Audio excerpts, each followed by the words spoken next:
A few days ago, I was sitting outside on my lawn chair with my dog. My backyard cement area where my chair was is about 1.5 yards from the exterior of my house.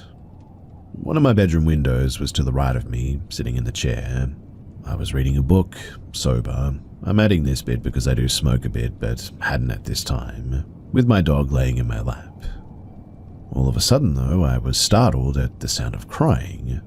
It sounded like a woman crying, and then my brain registered that it sounded like me.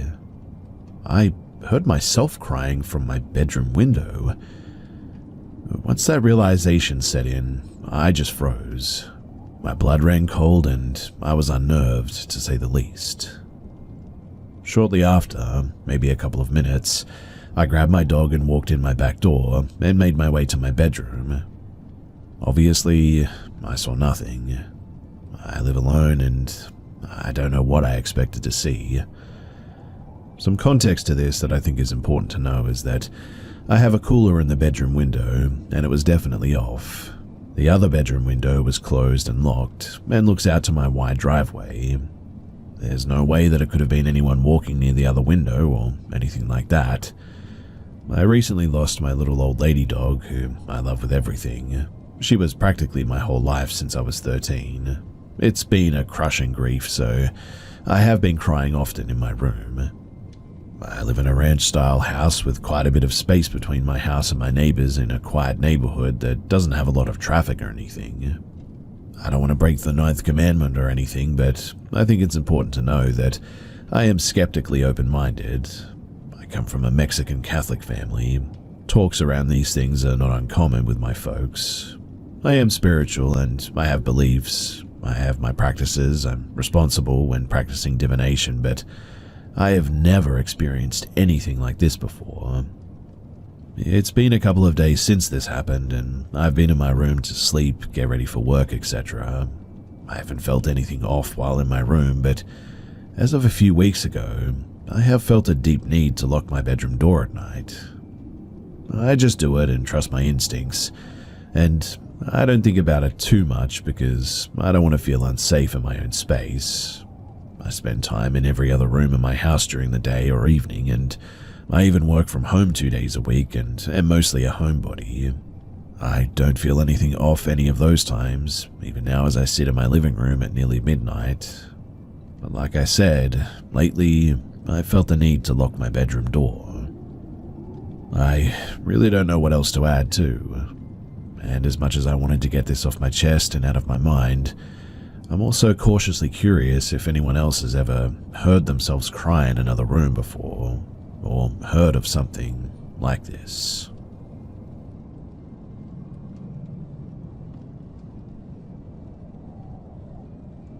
I'm a 20-year-old female and I work at a really bad prison in the south. It's a male camp and we're second in the region for being the most violent, really. Also, I work from midnight to about 8:30 in the morning. So, I was working uniform dorm and was always told that it was haunted, but I didn't really pay too much attention to it. It's the best dorm on the compound, so I felt that it was more to freak me out than anything.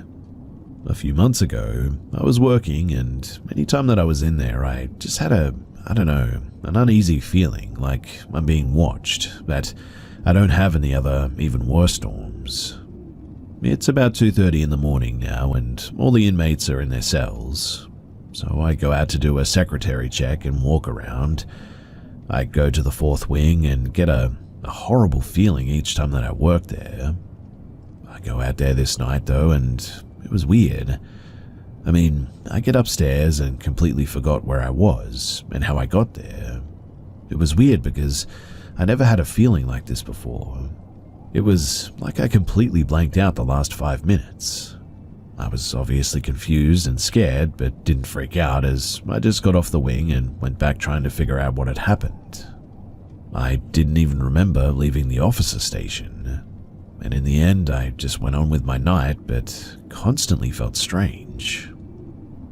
Anyway, a few weeks later, I worked there again and it was around 3 and I had to get people up for medication. I got everyone up with my sergeant and she left to go to the pill window. We had a fight happen on the compound, so no movement until it was over. So I tell everyone to go to Wing 1 and sit down until they can go because they're all older and have walkers. I noticed, though, that I started hearing a noise, like a plastic lawn chair being dragged around, and I was like, wait, who's doing that? I check on the people waiting, and everybody is sitting in the wing, and I was looking to see if anybody was up, but didn't see anyone, and all the doors are locked. My staff bathroom is down the stairs from the officer's station by the door leading out, and I go down by the door to see if I can see anybody, but I realize suddenly that the noise is coming from my bathroom. So I stood there and watched the bottom of the door for a second, and a light passes the bottom of the door, and in the end I just said heck no, and walked back up and waited for my other person to come back.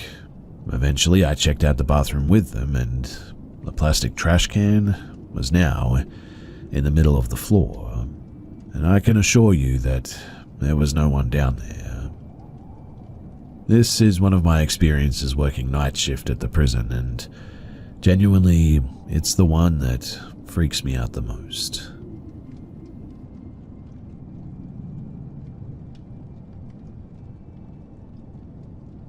I'm 36 years old and male. My parents divorced when I was about 4 to 5 years old. During and after the divorce, my brother, Chris, my mum and we moved into a 2-bedroom apartment townhouse. Now, this is not the nice townhouse that you may imagine. It wasn't a complete dump per se, but they were older, built in the 60s. This is like in the 1990s, and in a rougher part of town too. Something a single mother with 2 kids could swing. Now, the layout of the apartment is important to the story, so bear with me here. When you walk in the front door, the kitchen is immediately to your left, and there's a short entrance hallway in front of you. The kitchen has an open countertop area that looks into a dining spot for a table and a split-level living room or den area that also had glass sliding doors leading to the backyard. No fence or privacy, mind you, where there was a rather sad and sparse-looking playground. In the hallway entrance again, on the right is a staircase leading up to my mum's and my brother's rooms. Now, one day after school, my brother and I are out playing in the backyard on the playground, doing our kids stuff, when my mum told us that she wanted to go to check the mail. The mailboxes of the apartments are located at the front entrance, which is on the opposite side of the complex far from us. Naturally, me being 6 and Chris being 9, my mum didn't want to leave us alone, especially since it was about dark outside. So we came inside and we got ready to leave. On the way out, I remember my mum asking Chris if he had closed and locked the sliding glass door. Chris said that he had. Cut to, and we're back from the mailroom. It's maybe been like 20 to 30 minutes max. It's hard to recall fully too, but my mum unlocks the apartment door. I'm lingering in the car for some reason or another. Chris doesn't notice that I'm not in the apartment yet, and on the stairs leading to the bedrooms on the right, he sees someone's feet disappear at the top of the landing, as if somebody were running to hide. Thinking that they're me, he doesn't think something's off, and Chris goes to the kitchen. I actually go upstairs directly into our bedroom to get ready for the bed-bath routine in the bathroom. My mum is at the table in the dining area, near the split-level living area downstairs. While I'm completely clueless getting ready for bed in the bathroom, Chris, from downstairs, keeps hearing someone walking around in my mum's bedroom. Now, I had a bit of a bad habit when I was this age of going through people's stuff. Not maliciously, I was barely 5, just curiosity, but Chris, thinking that I'm being a nosy little turd, going through all of our mum's jewelry, etc., runs upstairs to catch me in the act and get me in trouble. Chris runs up the stairs, sprints across the hall to my mum's bedroom, and throws himself stomach first on the bed. And when he looks up, he sees a tall, slender man with a bright green goblin latex Halloween mask on, and is holding a large knife that he had clearly swiped from our kitchen. My brother sits silently in shock as the man in the goblin mask raises one finger to the mouth, indicating for him to be quiet. And in true form for my brother, he absolutely screamed for our mother. Now, obviously I had heard things going on by this point, but I have no idea what it actually is, and am not aware of what's happening. I've gotten into my big oversized sleep shirt, and am going downstairs to have a glass of milk before bed. When Chris screamed, the man instantly ran downstairs and encountered my mum, who immediately jumped into action. Our baseball gear was in the living room, and my mum grabbed a bat and started fighting this man in our house while he's taking swipes at her with the knife. I first noticed what's happening when I've come downstairs to the kitchen, pulled up a step stool to reach the counter and pour a glass of milk, and that's when I see over the bar the guy push my mum off the steps into the split-level living room, landing on her back. She starts swinging the bat wildly, trying to make any contact with it, and eventually she does. I am absolutely glued to this image, truly frozen in place, not scared, but just so young that you can't fully process what you're seeing. The man finally runs toward the front door, which is right by the kitchen. I'm mid-pouring my glass of milk, frozen, milk continuing to spill out all over the counter and floor. He then stops and turns directly to me, and in that green goblin mask with the knife, screams a primal deep sound of rage and frustration, and then slams the door so hard that the whole place shakes.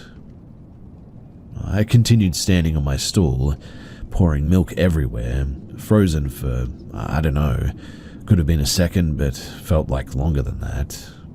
And honestly, I really don't remember what happened after that, but all of the parts that I've relayed, they are very clear to me. Moral of the story, be sure to lock your doors, and don't just assume that your kid did.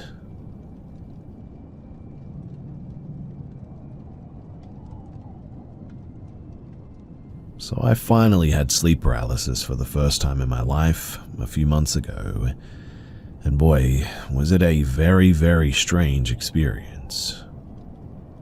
So I'm in my 40s, and though I'm sober now, and have been for a very long time, I experimented with psychedelics and classic disassociatives in my youth.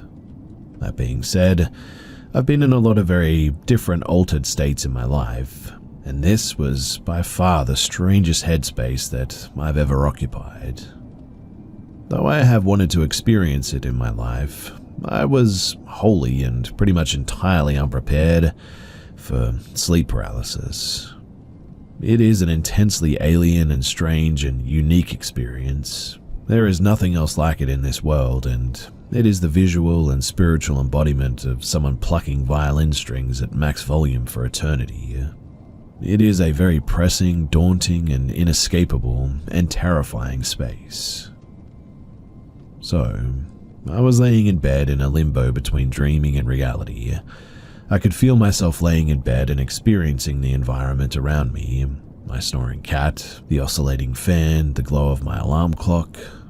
I was still very present in the world before us right now, and although I could nearly reach out my hand and grab deep, meaningful, dream-filled sleep, I was just not quite there yet, when I glance over at my window and see a thin-skinned, grey, sort of greeny, veined arm with very thin flesh reach in from the top left of my window. It dug its claws into the wall to push itself in. It had long, pointed claws, thick at the base as if this thing uses them regularly and fiercely as tools. I start to kind of freak out because, what the heck, right? But I try to talk myself down. I'm dreaming. It's not real. I've prepared my whole life for this moment. Let's see how it plays out.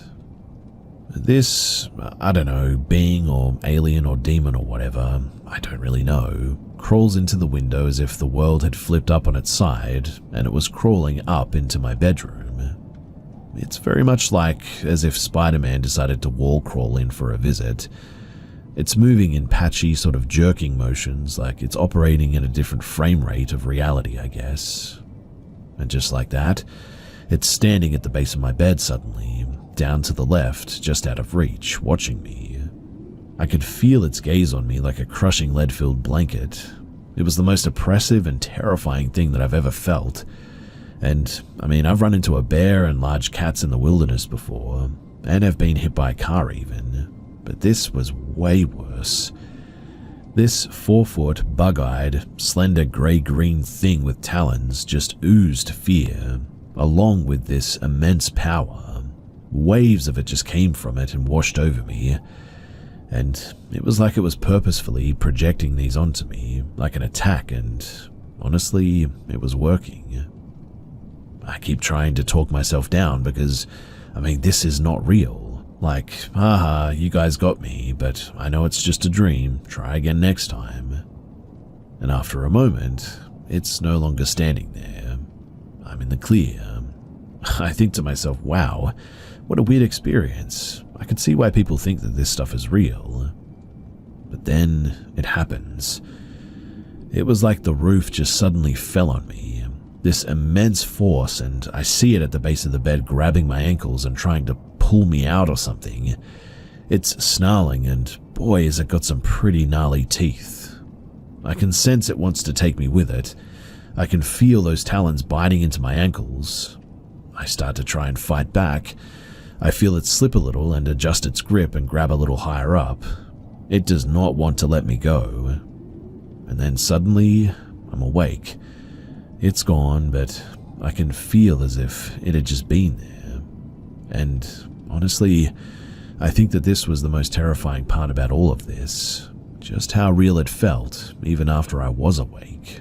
Like, it was still there and I could just no longer completely perceive it. I can't help but remember how real all of this felt. Like this thing is probably still out there hunting people in the astral plane or something, just wanting to feed and knowing it still can even if it is detected. Because really, there is nothing that its prey can do.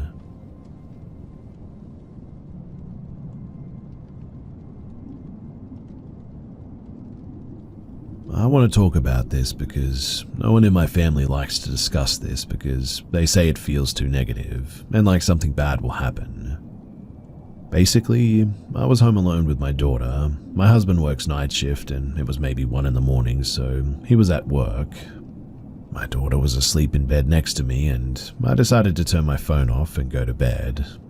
And as I started to settle, I heard my dog jump up and it sounded like she was getting attention from someone, so I opened my eyes and saw my husband bent over, petting her. Now, my husband works in a warehouse and wears a very bright reflective vest. At first, my heart dropped because I knew no one should be there. Then I saw his vest and I thought that it was him. The only problem was that something felt very wrong and I knew that he shouldn't be home yet. I stared at him and he looked up and smiled at me. I'm not sure when I fully realized, but I knew that this was not my husband. He was at work. So I shut my eyes tight and refused to open them. I felt hands moving up my legs all of a sudden, and once it reached my thighs, the hands were suddenly gone, and my daughter woke up screaming. Motherly instincts kicked in, and helping my daughter was far more important than hiding from whatever this was. So I jumped up and grabbed my phone as fast as I could. I shone the light around and tried to console my daughter, and all she kept saying was, "Daddy, no," over and over again. And while screaming this, I suddenly realized that we were home alone. This has never happened before or afterward, and really, I don't know what this thing was or what it wanted, but I found this place and I wanted to share my story. I'm also going to add that I've been asked if this could be sleep paralysis, and in my opinion, I really don't think it was. The timing is questionable, I'll admit it, but I definitely felt like I was awake and, I don't know, with sleep paralysis, aren't you supposed to be asleep? I don't think that this falls under that category, and I'm sorry I can't give more information, but this is all that happened.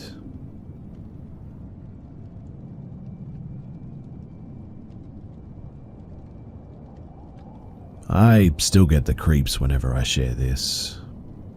It was the middle of the night when I woke up to this sort of light tapping at the window across from my bed. The room was decently big, with the bed pushed up against the wall in the center of the room, and 2 smaller closets to the left on either end of the wall. A window was next to the closet in the far left corner of the room from the bed, with a TV beside it. And before I went to bed that night, I had turned on the light rain sounds on the TV, and so it was playing queasily in the background while I set up my bed. I was pretty tired and weary that night too. The knocking, though, turned into loud thumps that made my heart race suddenly and my palms sweaty. By the sound of it, I could have sworn someone or something was standing outside the window pounding at it, which wasn't unreasonable considering the room was on the first floor near the entrance of the building. Looking at the alarm clock on my bedside nightstand, I realized that it was suddenly very unreasonable though. It was 15 minutes past 3 at this point. Really too, I just don't understand how I missed it because she was standing right next to it. Beside the window, or rather a little bit in front of it, was a girl with long dripping wet black hair cascading down her face and body, basically hiding all of her from how long it was. She was wearing this worn-out white dress that ended on the floor. I couldn't see any limbs at all, and she really reminded me of that girl from The Ring, just less TV-like and obviously real. For a good 10 seconds, I kind of just stared at her, waiting and watching, praying that this was some sort of sick nightmare that I was about to wake up from. The panic hadn't set in just yet, but when I realized that she wasn't moving or doing anything, I slid under the covers, biting back the tears of fear. I was 14 then, not young, but not old either, so the fear was pretty reasonable at that age. After taking a few deep breaths and encouraging myself to look again, suddenly she was gone. She just vanished. But the tapping on the window hadn't yet ceased. If anything, it got a bit louder for a sudden. It also started raining after a few minutes of me just sitting there, staring at the spot where the girl once stood. Eventually, everything went quiet, and I think that was when everything really set in. Suddenly, I was extremely fearful.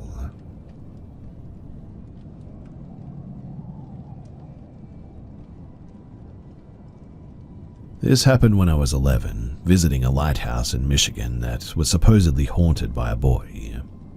My parents, they wanted to take a tour with the tour guide, but I wanted to play outside, considering that we had been touring various sites in the Upper Peninsula that day for some time at this stage. No one was around, so my parents ended up letting me play outside the lighthouse while they took a very quick tour. As I played outside, I really beat up a ball rolled up to my feet. I bent over to pick it up, and as I stood back up, I saw a boy standing next to the edge of the lighthouse, just sort of looking at me. I assumed the ball was his, so I tossed it over to him, and he wandered away. I didn't think anything about it, but when my parents were done with the tour, they asked what I did, and I told them something along the lines of, I was just wandering around and, oh yeah, I helped this kid get this ball back. The tour guide was with my parents, and when I mentioned the kid, he looked startled because, as I mentioned earlier, there really was nobody else but us at that lighthouse. Only 3 cars, my parents' car, the tour guide's car, and the car belonging to the person at the front desk. The tour guide asked me to take a look at a picture, one in the lighthouse. I know that this sounds super cliche as well, but when he showed me that picture, it was the picture of the exact same boy with the exact same beat-up ball that I had seen. Apparently, too, that kid had died at the lighthouse. On a side note as well, we did check around, just in case there was a kid around, but as far as we could tell, there was nobody. So, you might be asking though, why was this creepy? Especially considering that the boy never scared me or tried to scare me or anything. Well, what creeps me out the most is that I know that I touched that ball. When it comes to ghost stories, most people only report a ghost, right? Not other objects. But assuming that was a ghost with his ball, what the heck did I actually touch? I mean, it felt solid, like a real one. If it was a ghost ball, then how the heck do you explain what I touched? This element to this story, it still bothers me to this day.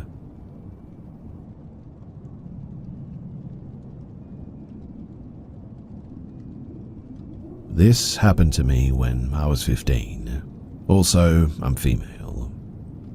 To put this into context, I was living in a pretty big house in a very safe and popular district. Let me tell you a little bit about the house too, because it has some importance to this story. So we were 5 living there. My brother, then 17, my sister, 17, and usually my parents, along with myself. There was a ground floor with my sister's bedroom, a very large room which gave to the garden by a large patio or window sort of door thing, a nice room with computers, a TV and some jewelry. Then you go up one floor and you have the living room and the kitchen, the first bathroom and the parents' bedroom, and again TV in the living room, jewelry in the bathroom and the parents' room, and even some money in the drawers as my father had to pay for important work on our heating system and planned to pay in cash. Why? A good question, but he might look at me strange if I ask now. The third and last floor, that was my bedroom, my brother's bedroom, and the second bathroom and the sauna. And yes, look, I know it seems pretty luxurious to have this sort of thing in your house, but all the houses have it where we lived. And to be honest, we only ever really used it as a wine cave anyway. But anyway, let me jump into the story now. So, it was not a dark and stormy night by any means. It was dark enough, but it wasn't like an unsettling night by any means. Around 5 p.m, and the world was pretty black by now, as it tends to be in this country in winter. My brother and sister, they were not there that night, sharing a class and were constantly still at school. My parents, on the other hand, they were in France for some administration issues they needed to sort out. They hadn't been home for about a week at this stage. But I was there. And as any self-respecting teenager would do, I was in my bedroom, the rest of the house in complete darkness, just sort of chilling. I had my headphones on, watching a movie in my bed. There was a light on in my room, and it's important to note that my window gave to the street. Half an hour passes, 1 hour, I'm still deep into my movie. Obviously, I can't really hear anything in my house because I have my movie on. But I lift my eyes from my screen and suddenly I see my doorknob turning. It was all very quick, but I take off my headphones, thinking that it's my brother or sister, and the door opens. Suddenly, though, I am facing an unknown man in my house. He's young, 20 or so. He looks at me, I look at him. There's 2 seconds or so, and he slams the door the hardest that he can. I'm on my feet in seconds, and I was a pretty dumb teenager because I immediately opened the door, only to find 3 men running down the stairs, and obviously I didn't know any of them. So I'm frozen in fear for like 5 to 10 minutes. Eventually I go down the stairs to the kitchen where I can grab a knife. Slowly I explore first my parents' room. It's a complete mess. There's drawers open, papers, clothes, everything.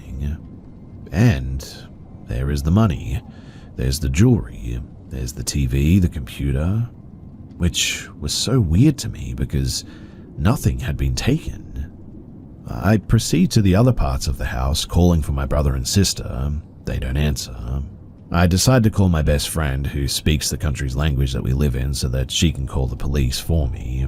And the more that I proceed through the house, the more that it is an absolute mess. But again, nothing has been taken. Absolutely nothing. They broke through my sister's window patio door, and there was broken glass everywhere, but in her room too, nothing was taken. The police came with some dogs, and we did finally tell our parents after everyone else, but they never found the guys in the end. Again, being a stupid teenager, I used the opportunity to miss school the following day. Although I wasn't really that traumatized, I guess I was just more curious at the time. But still, the whole thing just doesn't sit well with me. I mean, why break into a house and there's jewelry and money and everything available to you and you don't take it? What was their reason for breaking in? What was their motive?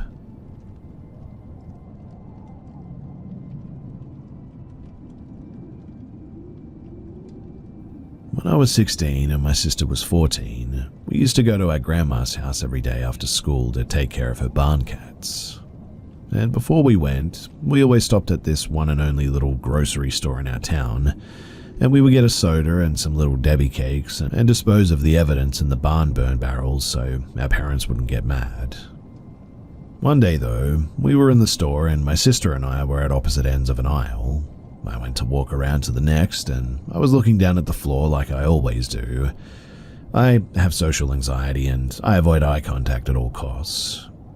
So I saw a pair of worn brown boots first, work boots like all the men in town wore. Nothing crazy, but then I saw jeans worn too. And it felt like slow motion, but then I saw the hands, swollen, bulbous and wet, pale white like a dead body. I immediately felt chills run down my spine and I continued looking up. It felt like slow motion, but I saw this button-down red flannel shirt. And then that was when I saw his face. It was like it was melting. His mouth was just a black hole, and I believe his eyes were too. I didn't look for more than half a second before my flight instinct forced me to turn around and walk back down the aisle.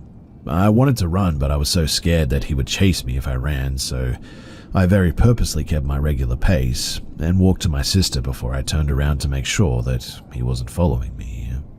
Thankfully, he wasn't. I told my sister, "You need to go down the aisle and look to your left right now." She was laughing, thinking that it was a cute boy or something like that, and I'm like, "Dude, no, I'm being serious, you need to look." So she walked down and I stayed a few paces behind her. When she reached the end of the aisle, she froze, staring in front of her like she was seeing a ghost. Her fear response was to freeze, and I said her name and she didn't react. She was completely frozen at this stage. I tried again and she didn't answer, so in the end I grabbed her arm and yanked her, and we both ran as fast as we could back down the aisle and to the other side of the store. We were both shaking by this point. I asked her what she saw, and she described exactly what I had seen. Whatever it was not human. There is no way that anybody could ever convince me that it was. And the energy around it was so foul and rotten. We had both had experiences with the paranormal before, but genuinely it was nothing like this.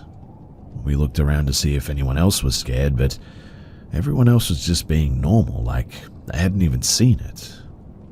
I told her that we should ask them to check the cameras, but she said no way that they would let us and they'd probably just call us crazy. I knew that she was right about that too, so in the end we just left. Then that night, she woke up and saw it, standing in a doorway, so she squeezed her eyes shut and didn't open them until morning apparently. I never saw it again personally, and I'm convinced that the second time that she saw it, it must have been sleep paralysis, a nightmare or hallucination from the fear that she'd felt earlier. We went to Catholic school at the time, and so my sister was so affected by this that she went to speak to the parish priest. Unfortunately, he was no help at all. He said people in our state, we went to a school in the next state over, are crazy, and it was probably just a guy in a mask or something. And if I have ever been sure about anything in my life, I know that it was not a mask. I know that. I don't know what it was, but whatever it is, it wasn't human. To this day, my sister cannot speak about it. It affected her a lot, and she's scared to talk about it because she's worried that it might draw it back towards her. I don't really know why I'm sharing this, but I guess because I need to talk to someone about it. Because the only person who would actually believe me, because she saw it too, she just cannot talk about it. So please, do let me know what your thoughts are about this, because I need to talk to someone.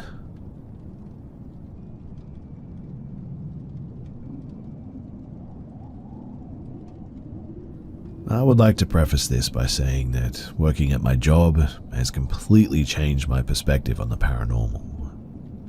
For context, I work at a vintage store that specializes in old antique Western American artifacts. The store is located in a wealthy part of the state, where a lot of wealthy people buy in bulk to decorate their second and third homes. This means that we have a lot of sourced items being moved in and out of the store at all times. I'm not part of the sourcing by any means. I simply sell items and help manage the store.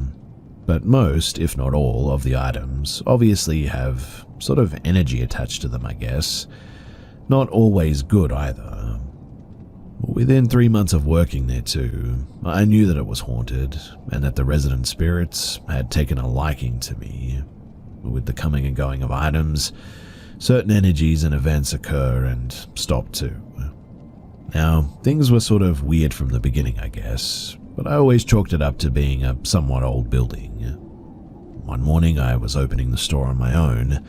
It was the dead of winter and everything was very dark and snowed in. But the moment that I walk in, it is absolutely freezing. I think that the heater conked out in the night. I go to turn it on and see that it's working perfectly fine though, and the warmth that it's emitting seems to be dissipating after a couple of feet. I ignore it and turn on the main floor lights. I walk downstairs where it's pitch black. This is where we keep the majority of our vintage items. And before I can turn on the lights, our music turns on at full blast. Problem is that the music isn't an automatic system. I mean, I control it myself from my phone, and I had yet to turn the system on. I was the only one in the building and around the general vicinity, so no one else could have turned it on from their phone. After calming down from the scare, I turn on the lights to discover that all the pillows have been thrown off of our massive vintage leather couch. I still think it's weird, but I'm trying to rationalize it by saying maintenance must have come in the night to fix something, and they did that. I clean them up and walk upstairs again to find all the lights are now turned on. I clean them up and I walk upstairs again to find that all the lights that I've just turned on have suddenly gone out. The light switches are switched off again, not just the power too. Again, I ignore it and turn them on again and walk outside to open the front door and turn our open sign on. And this is the moment where I realized everything. Our locally made chapstick display, a heavy thing, gets completely swept off the shelf, like someone aggressively pushed it off in front of me. To be clear too, it didn't fall, the shelf didn't budge, it was pushed off 100%. 50 to 100 chapsticks go flying everywhere, and the acrylic case shatters into pieces. The music system suddenly starts playing the music very loudly again, and honestly, I'm just frozen in shock. Things suddenly go very quiet though. It was as if it or they just wanted me to finally acknowledge it. The computer screen turned on seconds later, as if it was telling me to get to work now, and I think I must have stood there for a solid 10 minutes, just frozen, not knowing what to do. Now, on another occasion, and this took place around 4 months ago, our main vintage collector had brought in old vintage mirrors that he'd found in different places and constructed a wall of them on the side of the stairs going down. I came back from vacation, slightly horrified to be honest. I feel like mirrors just hold really bad energy, especially ones owned by other people before. But it was a normal day at work, helping customers, logging inventory, etc. But one of the employees was working with me and we were casually chatting about life. Eventually, she went downstairs to help a customer with finding the price on a vintage fur coat and some artwork, I think. It was when the customer's daughter is walking upstairs, aka passing the mirror wall, that she suddenly screams. I, being the person in charge, run toward the screen to check on everything. This girl is inconsolable though, and claiming that she saw a shadowy figure in the mirror.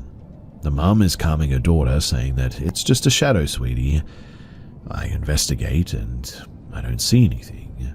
Just the normal bad feeling that I experience passing those mirrors. We help this lady and she eventually leaves with her items. A couple of hours later, a different woman wants to buy a wall coat rack right by the mirrors. As I'm using the drill to remove the coat rack, and my coworker is holding the other end of the coat rack, her face suddenly pales. She's staring at the mirrors and can't look away. I see her do a double take and continue to stare at them. Obviously, I'm concerned and finish helping this lady out. Immediately after she leaves, I return back to my coworker who is still just staring at the mirrors. It's as if she was in a trance sort of state. I shake her out of it and she can't speak. It's only when she said my name and I look back at the mirrors that I see the same figure. A morphing figure, subtly taking on different appearances. Some feminine, others masculine, no face, just features. Used to these things around here by now, I drag her upstairs and sort of ignore it. The rest of the day, though, I heard from multiple customers about how they thought that they were seeing things in that same mirror. One girl even threw up in the bathroom because she said that she suddenly felt so sick walking downstairs. When I came back for my shift the next week, it was gone. My other co-worker had informed me that apparently it didn't sell, but one of the other employees walked down one day to find it cracked. I don't know what happened to it or where it went, but the rest of the mirrors are still there. All of the relatively younger employees seem to experience things too, but not as much as I do. The older employees, they don't seem to experience as much, but they agree that there are weird things that happen here. We also have some seemingly nice or playful resident spirits, I guess you could call them. They like to flick light switches on and off, make knocks that can't be blamed on the building, play with the building's temperature, and mess with items on shelves and all that. Occasionally, they like to make messes and play tricks too, throwing pillows off couches, Jellycat stuffed animals being rearranged in the night, make sounds to scare people, and sometimes switch the music playing and play with the volume levels too. Generally, things that happen here are harmless, not to mention that they love to play with our security camera system too. But we've had the cameras and the electricals looked at 1,000,000 times and they all work fine, but things will stop recording and cut out all the time. In any case, on another occasion I was approaching the end of my shift, which means cleaning up and organizing the store for the next day's employees. I clean up our vintage toy area and walk behind the shelves to organize our vintage Levi jeans rack. I hear a clatter and go to investigate, thinking that something had just fallen over. Kids place things back on shelves in precarious situations, and things fall all the time. Not always because of the activity, is what I'm getting at. So I walk over to the toy corner and see a knocked over toy train, standing up though, which was a bit weird. This thing doesn't run on batteries or anything, it's super old, but I watch as it starts moving at a moderate pace, out of the corner and into the next aisle section. Once again, it's just a model train, no strings, no batteries, no track, nothing. It stops after about maybe 6-ish feet of movement. After my initial internal screaming, I decide to leave it there for whatever is moving it. I hesitantly ignore it and go back to cleaning.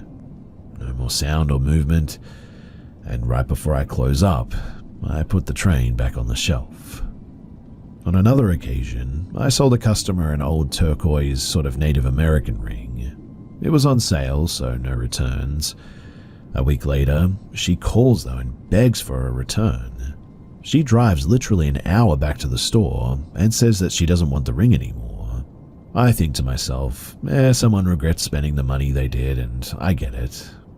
But then she goes on to say that things have been so weird in her house since she bought it. She said that her cats were acting up, the house was making weird noises, and doors were closing on their own. I wasn't supposed to take it back due to policy and all that, but we worked something out in the end. I mean, she seemed so frantic. Sometimes you'd think someone is making something up to get their money back, as it happens in retail, but genuinely, she seemed really scared. And based on my experiences working at my job, I didn't doubt her either. Nothing happened in particular after we got the ring back, luckily. It was sold a little bit later to a collector, and we didn't hear anything after that, but still, it was a weird situation. Now, this story is not my own. It's actually my friend's who was visiting at the time. She came to visit me at work. She wanted to try on some vintage clothing, So she goes into the dressing room to try it on. While she's doing that, I go into the next room over to show a customer the bathroom. But when I come back, my friend is sort of shocked to see me walk back into the main shop area. She looks back behind the counter and then back at me, sort of confused. I can tell that she's processing something. She asks, "Were you not in the back room just now?" And I'm confused, seeing as I wasn't and my coworker left early. Now, my friend is a very practical human being. She has to see it to believe it sort of thing. That's her philosophy anyway. But she then goes on to explain that the backroom door, which is slightly visible to the customers, was halfway closed.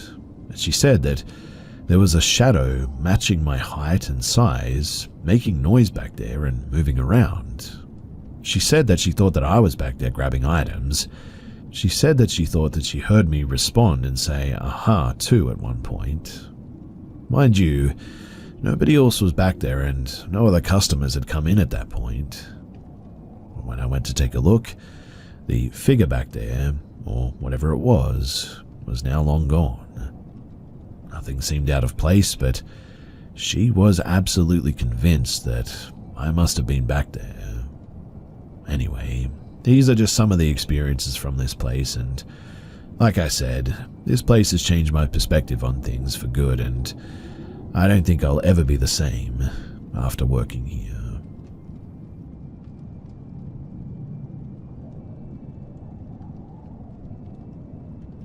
This happened a couple of years ago, but I often think about it and what this person's intentions truly were. So, a couple of years ago, probably 2018, me, a 23-year-old male, I was outside of my mother's house close to midnight. It's dark in the neighborhood, nobody is outside, and it's quiet and pretty chill.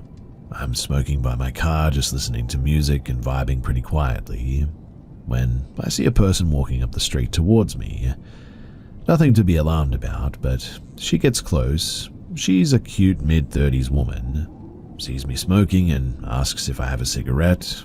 She was friendly enough, but I say no, unfortunately I don't. But we have a bit of a nice quick chat. And I mean, every young man has fantasies of a cute woman walking towards them looking for something, right? And I mean, you never know, but definitely just a fantasy at this point and wishful thinking. But during our quick chat, probably only a minute or so, she says, "One moment, let me take this call." So she calls her husband, I guess. Don't recall how I knew that, but it was her husband. I believe she must have mentioned him in our chat at some point. This is a bit of an old memory, like I said. But this next bit is what creeped me out. She says on the phone, quietly, sort of under her breath, "Hi, honey. Oh my goodness, I think I found one." She was excited about it, but in a sort of weird way. Hard to explain, but it definitely sounded sinister. It creeped me out and gave me red flags immediately. Plus, I'm thinking, found what? I already said that I didn't have a cigarette. Plus, she was just walking around the streets. She and her husband are looking for something? What does that even mean, right? So, while she was still on the phone, I just turned around and went inside, and I locked the door. Really, I don't know what to think of it to this day. What could she have meant?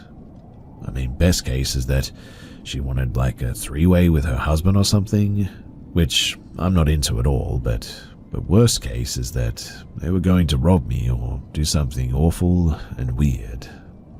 What do you think her deal was?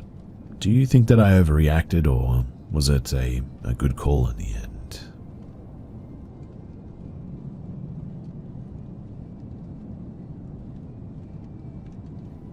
When I was about 3 years old, I'm 41 now, my family, mum, stepdad, older sister and I, moved into a rental home in a nice neighborhood within our small town. It was a 3-bedroom, 2-bath house, and was way bigger than the house that we came from. However, even though I finally had my own room, my sister and I decided to continue sharing a room and a bed. I think we both felt a bit weird in the new home, but my mum just figured that we'd shared a room for so many years that we were comfortable and would eventually grow out of it. This incident It happened when I was between the age of 4 and 5, and my sister, she would have been around 8 or 9. Now, the way our room was set up was our bed was in the corner of the room against the wall, and my sister, she slept close to the inside against the wall, and I slept on the outside. We had an oscillating fan against the wall that aimed toward our feet, and just outside of our door was the hall with the bathroom right across the hall. Now one night, my sister woke up to use the bathroom, and for some reason, I felt the need to wake up and look down by my feet. And standing there, at the foot of the bed, closest to my side, was a dark silhouette of my sister.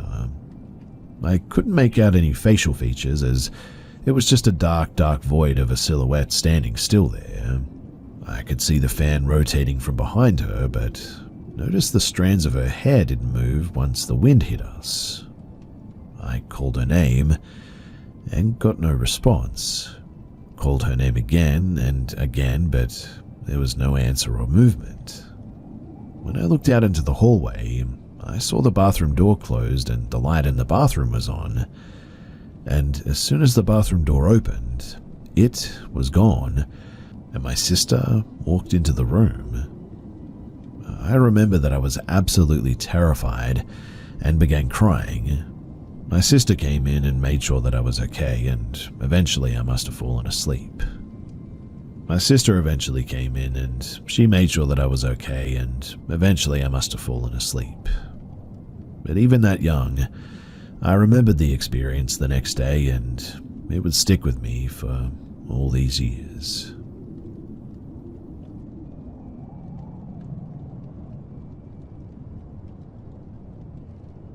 I was a 9.5-year-old boy, so this happened a decade and a half ago now. It was summer vacation, the time was noon, and I just took a shower. Towel wrapped around my waist and dripping wet, I was feeling happy like a good naive boy.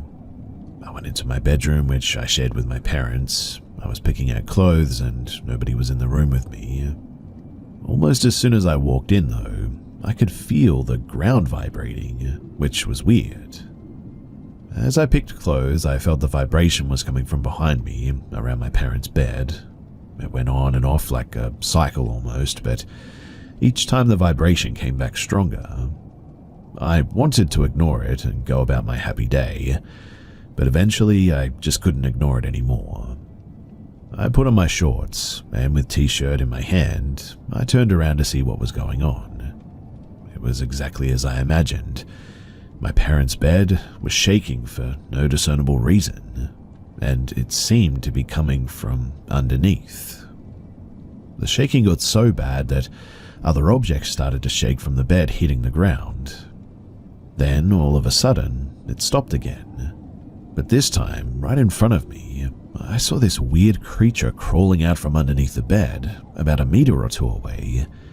It was pure black, the blackest thing that I've ever seen in my life.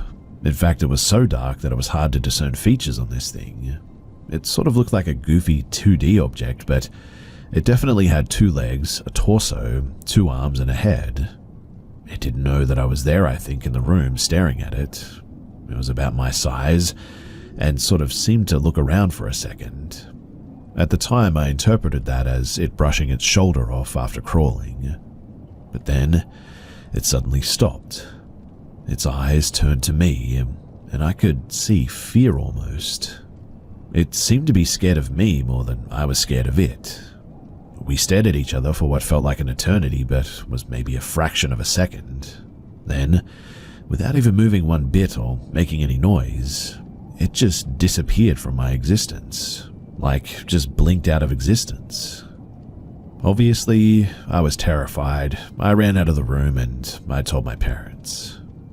They came to check what was going on, but in the end I don't know if they believed me or not. My theory is that if it was real, it was an extra-dimensional creature that I saw that day. And yes, after that, my day was completely ruined.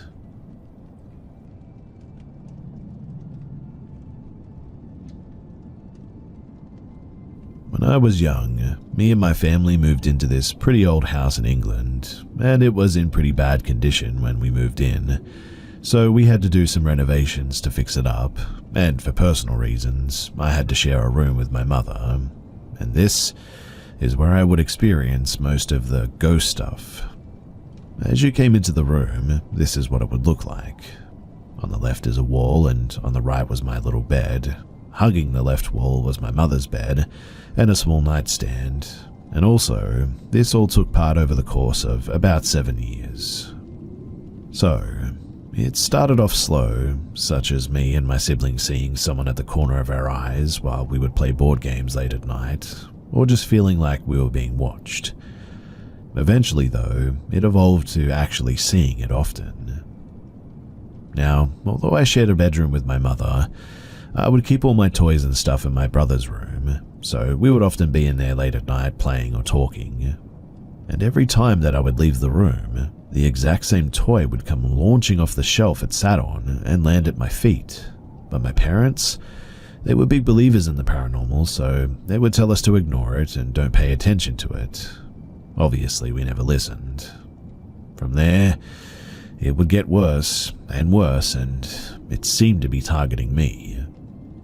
One night, I was asleep in my mother's room as usual when I suddenly woke and was sitting up.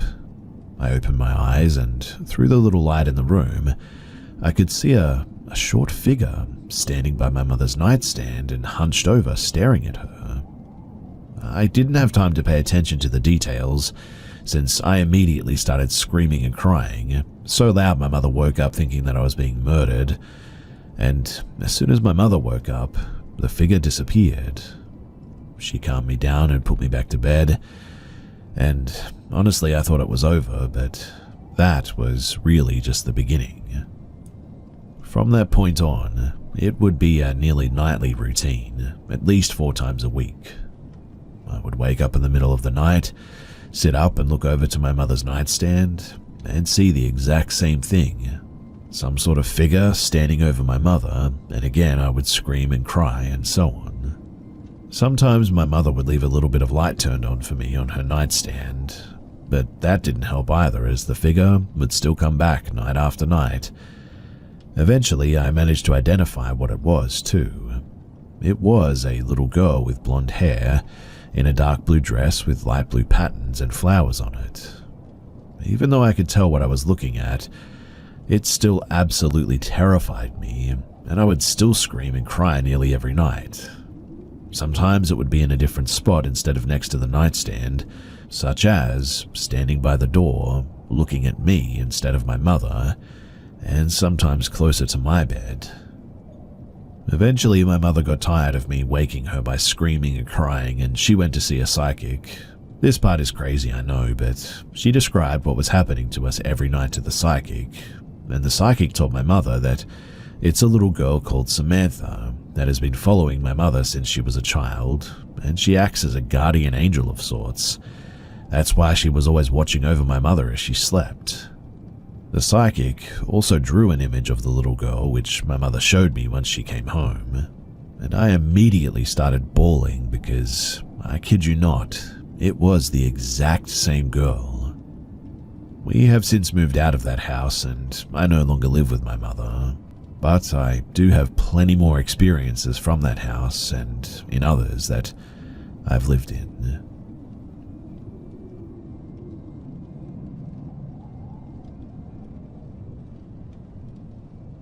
This happened in February of 2020.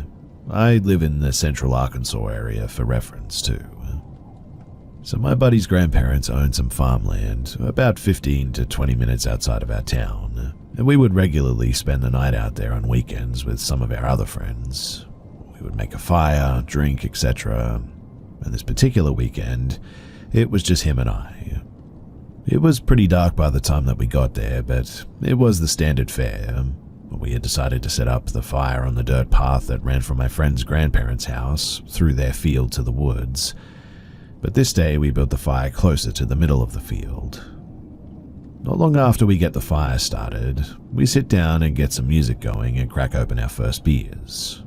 He turns off the music and notices something in the sky behind me. My back was facing the woods, so I turned to look. there was a bright light in the sky above the tree line. I wasn't too weirded out by this, and neither was he. However, I had never seen a star that bright before. I opened up his stargazer app on my phone that I had had forever, thinking that we were close to a planet or something. But before I could even point my phone in that direction, the star suddenly moved. At this point, we both froze. The light moved quickly and smoothly to the right, without any bobs or waves or anything, and was utterly silent. That was when I noticed that the light was coming from some kind of flying vehicle, and was actually much closer than we thought. It was probably 300 to 400 feet away, flying above the woods. This thing was also incredibly fast, too fast to move that quietly without making any sort of noise. It was dark though, and I couldn't make out exactly what the vehicle was, and the bright light emitting from its side sort of obscured any good look. But it moved perfectly parallel with the tree line, just right above it. And it was like it had left when it noticed that we had noticed it. We continued watching as the UFO just quickly and quietly moved on in a straight line until it was beyond our sight a few seconds later. We just sort of looked at each other like, what the heck was that? And began to discuss what we had just seen, sort of in hushed tones like we were dreaming. 20 minutes or so later, we hear a noise coming from the sky and see two loud planes flying side by side, going exactly the direction that the UFO had gone. At this point, we started to think that it was a military drone of some kind, and we didn't see or hear anything else that night, so we thought that it was that. I still think about it every now and then though, and I don't know, the whole military drone just doesn't really add up to me. I decided to share this in looking for some other people's opinions, so what do you all think? What do you think it could have been?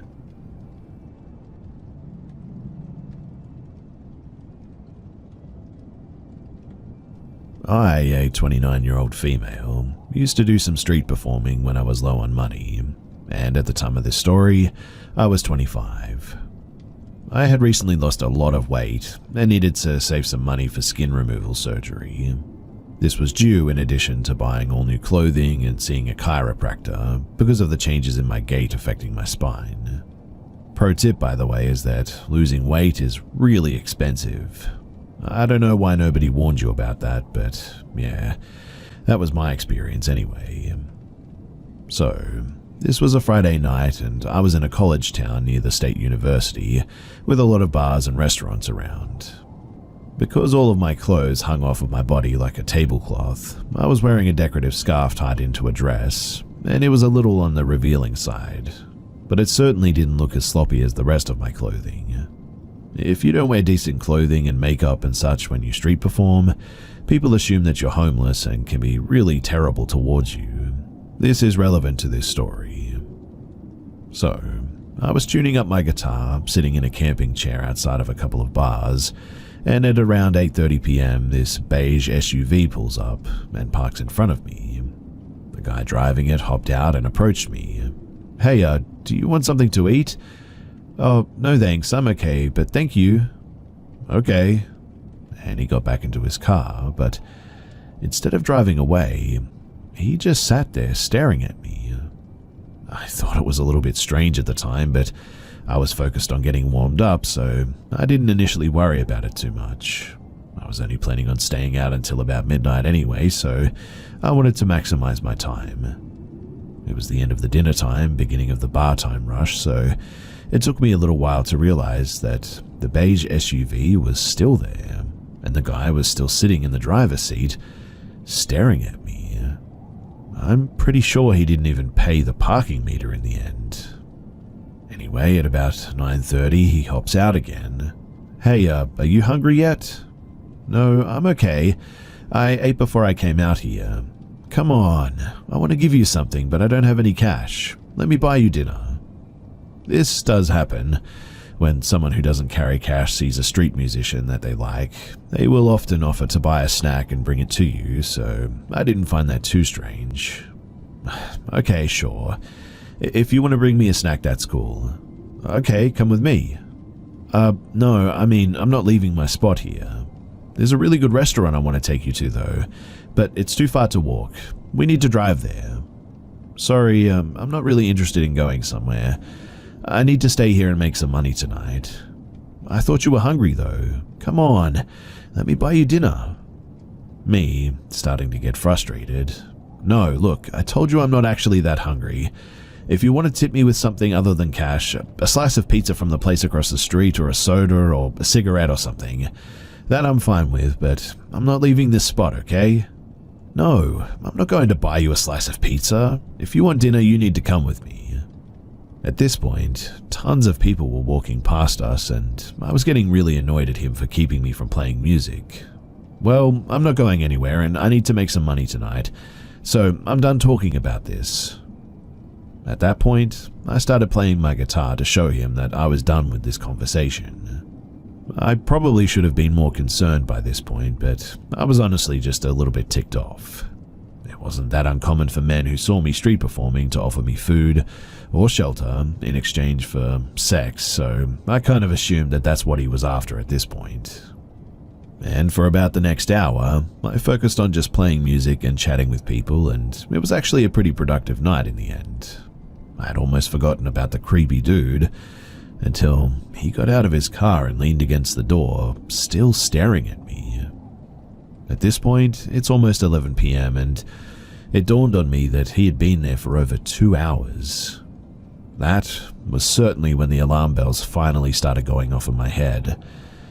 I had a hard time focusing on the music after that because he was just sort of standing there, staring at me, and the longer that it lasted, the more I felt like he had something more nefarious than just trying to bribe a young homeless woman to sleep with him in mind. At about 11:30, I realized that I needed to do something sooner rather than later. It was pretty much peak bar hour, but the streets were going to become less crowded eventually, and I was going to need to walk home at some point. I certainly didn't want to risk him following me. Now, when I'm street performing, I'm in friendly mode, and I'm not the most intimidating looking girl in general, so I don't think that he was expecting me to confront him directly, but when I feel threatened, I tend to get pretty mad pretty quickly. Figuring that I had plenty of witnesses, I walked right up to the guy, angry as heck by this point. "Look, why are you staring at me?" Taken aback, he says, "What? You've been staring at me for 3 hours now. Do you just like making younger women uncomfortable?" I was mad, talking progressively faster and louder, and it was very clear that this wasn't going the way that he expected it to. No, I just want to buy you dinner." "So you're just waiting for me to get hungry enough to go get dinner with you, when I've already said no several times? That's not being helpful, it's being creepy. And look, I know that there aren't any restaurants still open at like 11:30 p.m. around here anyway." No, this one is. It's still open." "I don't care if it's still open because I don't want to go anywhere with you, and I told you that. So why are you still here waiting?" "No, you don't understand." He looked like he was racking his brain for an excuse at this point. What? What am I not understanding about you staring at me for the last 3 hours? "No, you see, I'm an Uber driver." Of all the stupid excuses that he could have picked, this was possibly the dumbest. Me pretending to understand. "Oh, okay, I get it. You've been waiting all this time for someone who ordered an Uber." Yeah, that's it." Me dropping the act. "And you were just going to leave them waiting while you took me to a restaurant then?" What happened next freaked me out more than anything else that night, because as soon as I blew a hole through this guy's story, it was suddenly like he took off a mask. His smile disappeared, and his voice was deadly serious as he climbed back into his car and said to me, "Okay, you'll never see my face again." And he drove off, fast. I just stood there in shock. And look, I'd had plenty of creepy encounters while street performing, but not like this one. It was impossible to convince myself that he was going to do anything besides abduct me. I was done after that too. I decided to order an actual Uber home instead of walking, which cost about half of what I'd made in the tips that night. And in the back of that Uber, counting my cash, I realized then that it was time to retire. The small amount of money that I made during the daytime was not worth the effort, and the decent money that I made at night was definitely not worth the risk anymore. I've since moved on to a new side hustle and also developed agoraphobia, diagnosed by the way, because of this and other incidents like it. I hate leaving the house alone, and I order most of my groceries and household supplies through DoorDash now, and I have a job that's only 3 blocks away from my apartment. Still though, on my walks to and from work, I find myself constantly checking my surroundings, using the reflection in the storefront windows to make sure that I'm not being followed. Honestly too, I really hope that this creepy guy in the SUV keeps his promise and that I never see his face again.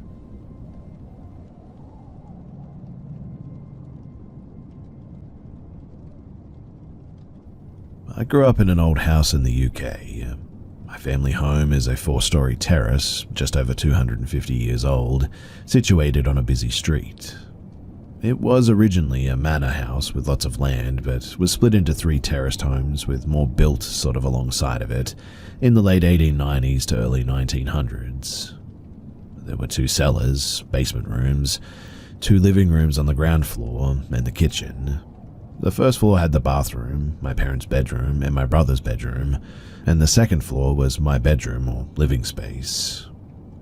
Now, I have experiences there from being very young that I may share in the future, but for now I'll focus on some experiences that happened in my family home from me being around 15 to 16 to my early 20s.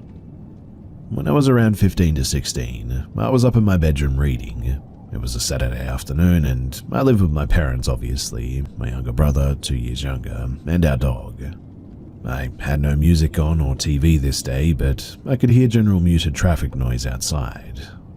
At some point, I heard someone come in downstairs, the door opening, closing, and keys rattling. My mum shouted hello up to me and told me to come downstairs because they, Mum and Dad, needed to talk to me about something. This was weird, as usually she'd just tell me whatever it was that I needed to know if she was shouting up to me anyway. I asked why, and she shouted back, "Just come downstairs," in a sort of frustrated tone too. So I did, thinking that it must have been important or I must have done something wrong or something. I got downstairs and quickly became confused though because I couldn't find them anywhere. I shouted hello, in case they'd gone into the cellar. This wouldn't be normal either, but nobody responded and I was confused trying to work out where they might have gone.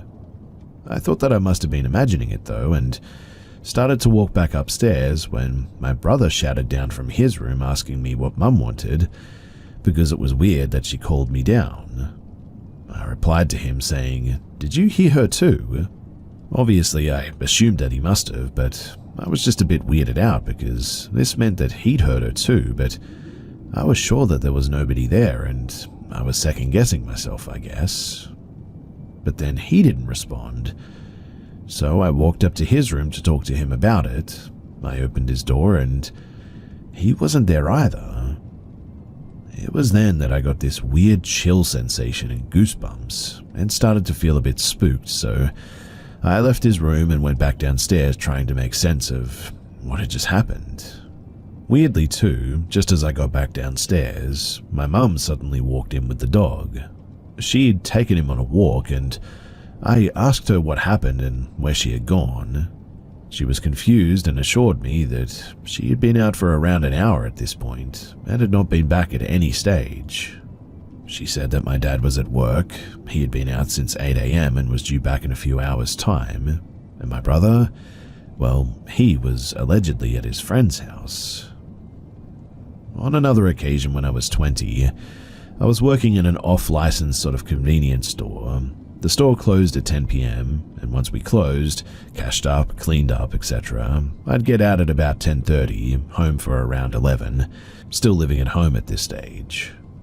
My mum called me at 10:10 p.m. asking me where I had gone, and obviously I was confused and told her that I was still at work locking up, and she said that I had come home 15 minutes ago. Her and my dad were in the front living room and they heard me come in. A little bit of context here too is that we used the back door to come in and out and had two living rooms, one at the back and one at the front. My mum and dad would be in the front room, which was closed off from the other, and the stairs were in between them. Mum said though that they had heard me come in, shout hello, which we normally did when any of us came home. Mum and dad both said hello back and asked me why I was home so early. They said that I shouted, "So you're ignoring me then?" in a sort of jokey way, and they heard me walk upstairs chatting on the phone with someone. My dad then came upstairs, first floor, and shouted up to me to see why I was home so early and to check that everything was okay when he noticed my light wasn't on and it was silent. So he came back down and they called me and found out that I hadn't been there at all. My dad rushed upstairs to make sure that nobody had broken in or anything, but there was nobody around. On another occasion when I was around 20, my mum and dad were sitting in the living room quite late, 2 a.m.-ish I think, and heard my brother practicing his guitar in his room. This wasn't unusual as he would often practice for hours. They were enjoying listening to him play faintly when they both remembered at the same time that he was in university, living in student accommodation 200 miles away, and he had taken his guitars with him. When I was around 22 years old, my best friend was visiting at one stage. It was a Friday night. I had been quite unwell, so she was coming around to chill, listen to music, chat, etc.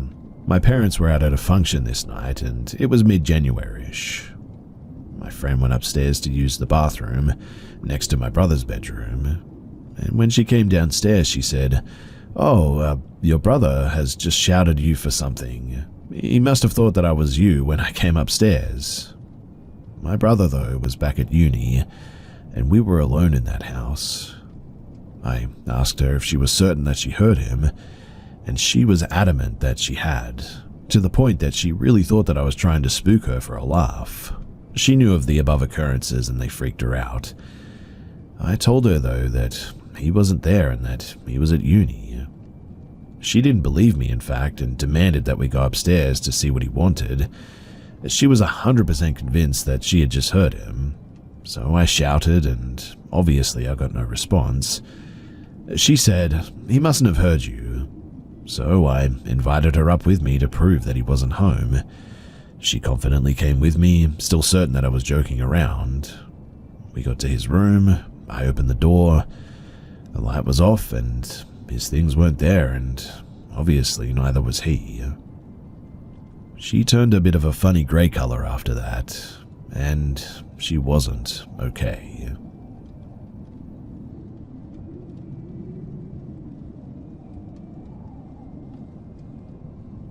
I'm a 16-year-old female who lives in a very, very small town, and this happened about 3 months ago.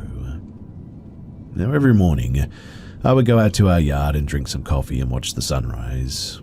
And one morning, a guy with dirty brown hair and a dirty face came walking by. He waved at me while I sat there, and of course I didn't want to be rude, so I waved back. This continued for about 3 weeks until one afternoon, while I was playing with my dogs outside and saw him. He was just sort of, I don't know, like standing there and watching me. I waved, but I never really saw him this time of the day, so it was a bit odd to see him, but he waved and then just walked away. I didn't think too much of it. But then, the morning that I'll never forget, ever, I was sitting outside and, as always, he walked by, but as I waved at him, he came to my gate. I sort of froze a bit. He started small talk, and slowly I started to get up, a little bit scared, but not too bad. He told me to wait, and stupidly I waited. My dog started barking at him, and he said, agitated, "Your dogs are very mean, you know. When I tried to get in, they wanted to bite me." I stood there sort of dumbfounded, and honestly I wanted to cry. Then he told me I'd rather stay safe and keep by my pets. And I kid you not, he pulled out a rat from his pocket, a dead one. At that, I had had enough and I ran. And since then, I haven't gone outside again during those times.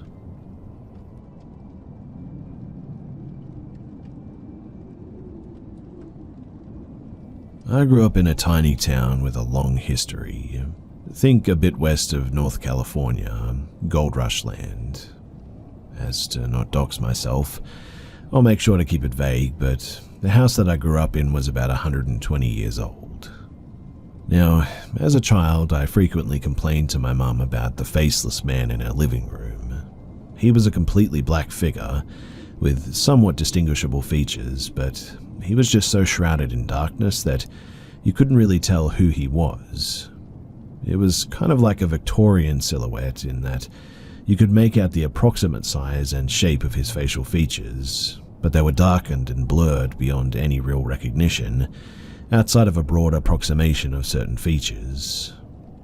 I saw him in the living room almost every other day. Seeing him never really went away as I got older as well, but I developed significant sleep issues when I was 14, so my family chalked it up to hallucinations from sleep deprivation. I was tired of feeling crazy, even when I did get adequate sleep, so the faceless man became a bit of a secret. I would just rush past the room that he'd be in and try to stay out of the living room as much as possible. I, weirdly enough, became used to his presence despite how horrified I was of him.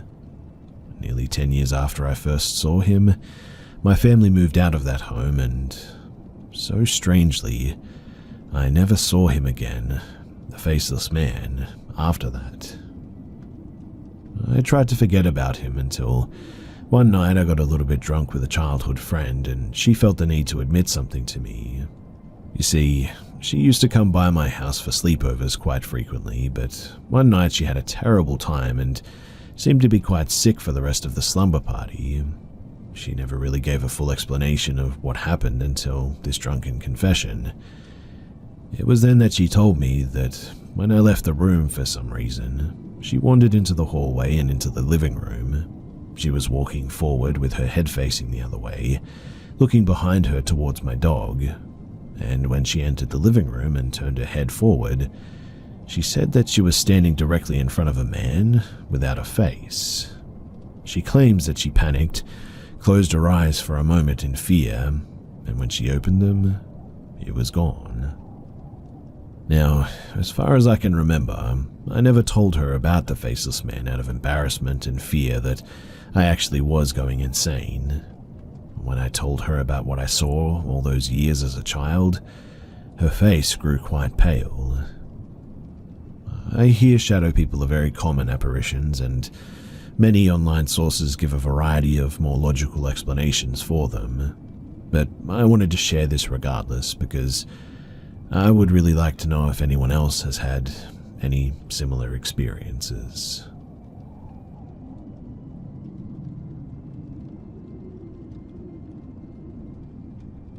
Back in 2009, when I was in my early 20s, I'd often go on late-night walks with a friend.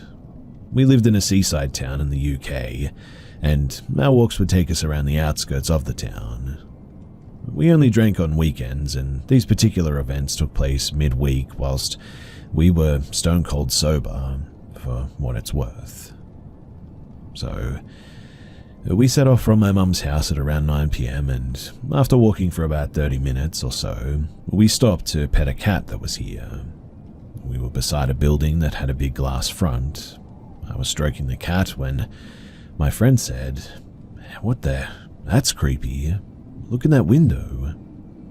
I glanced up and there was an old man sat bolt upright in a chair at the back of the room in complete darkness, just staring outside. We watched him for a while and he was completely still. My friend even pondered whether the guy was dead or maybe a mannequin or something.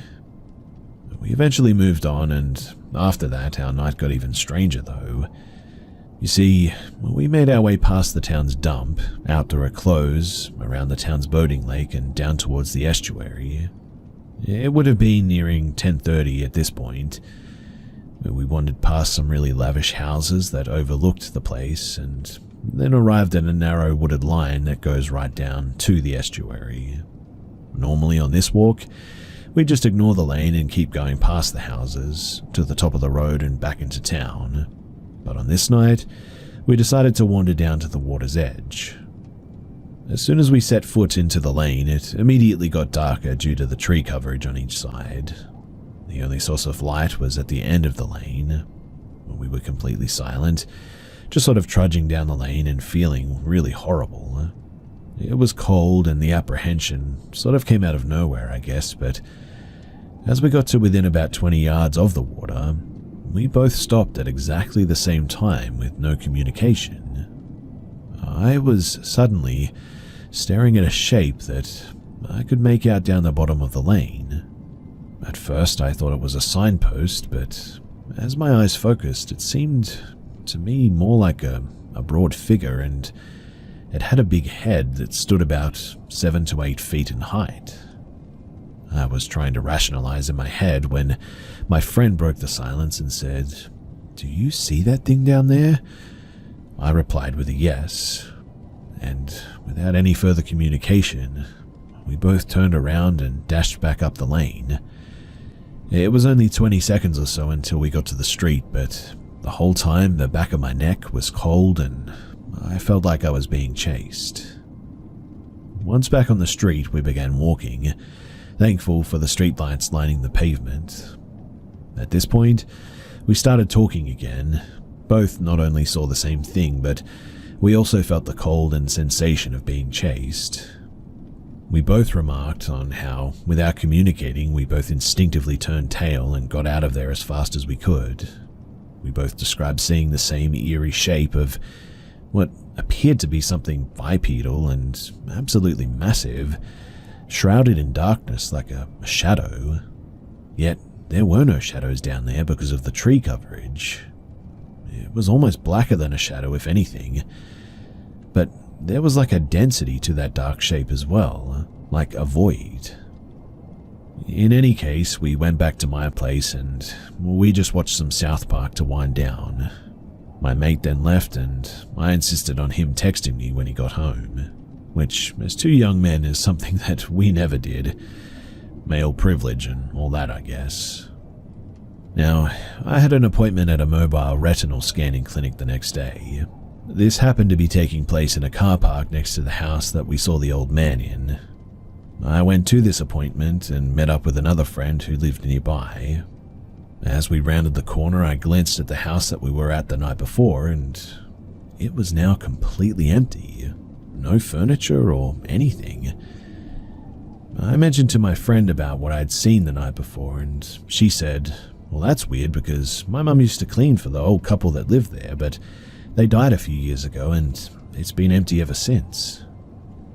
Man, when I tell you that goosebumps were all over my body, that is a complete understatement.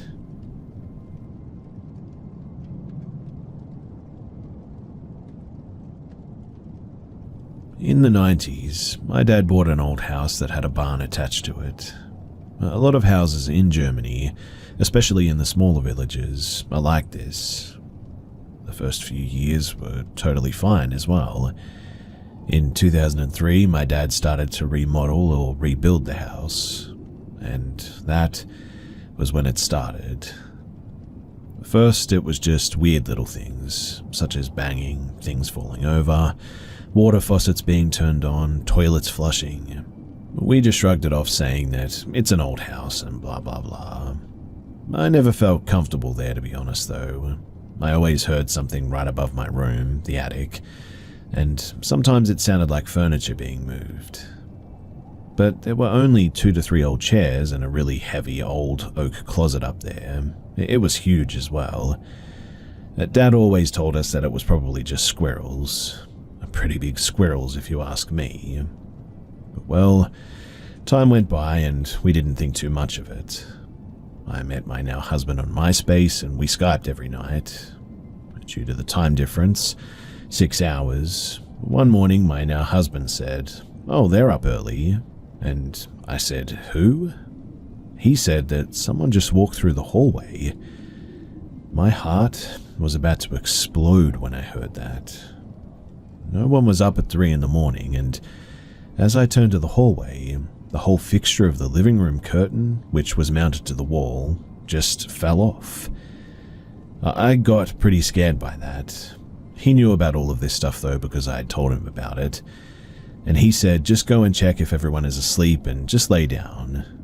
I hung up, and as soon as I was upstairs, I checked everyone and they were all sleeping. From there too, it kept getting worse and worse. In the morning, all kitchen cabinets and drawers were open. Basement door was open, and that door was always locked because it had an old well down there. At this point, everyone got and felt very uneasy. It even happened when we had visitors over too. Lights flickering, doors slamming shut. One of my mum's friends is very spiritual, and her best friend is Native American, and she said she talked to her about it and that she would be more than happy to come over and do a cleansing. My mum said absolutely, but I called the Catholic priest and I'm waiting for him to call back. He called and said that it wasn't the first time that he was called to this address, and also that he won't be coming back. He seemed honestly pretty upset that the sellers didn't mention why they never kept the tenants for longer than a few months. He apologized and just said that there was nothing that he could do.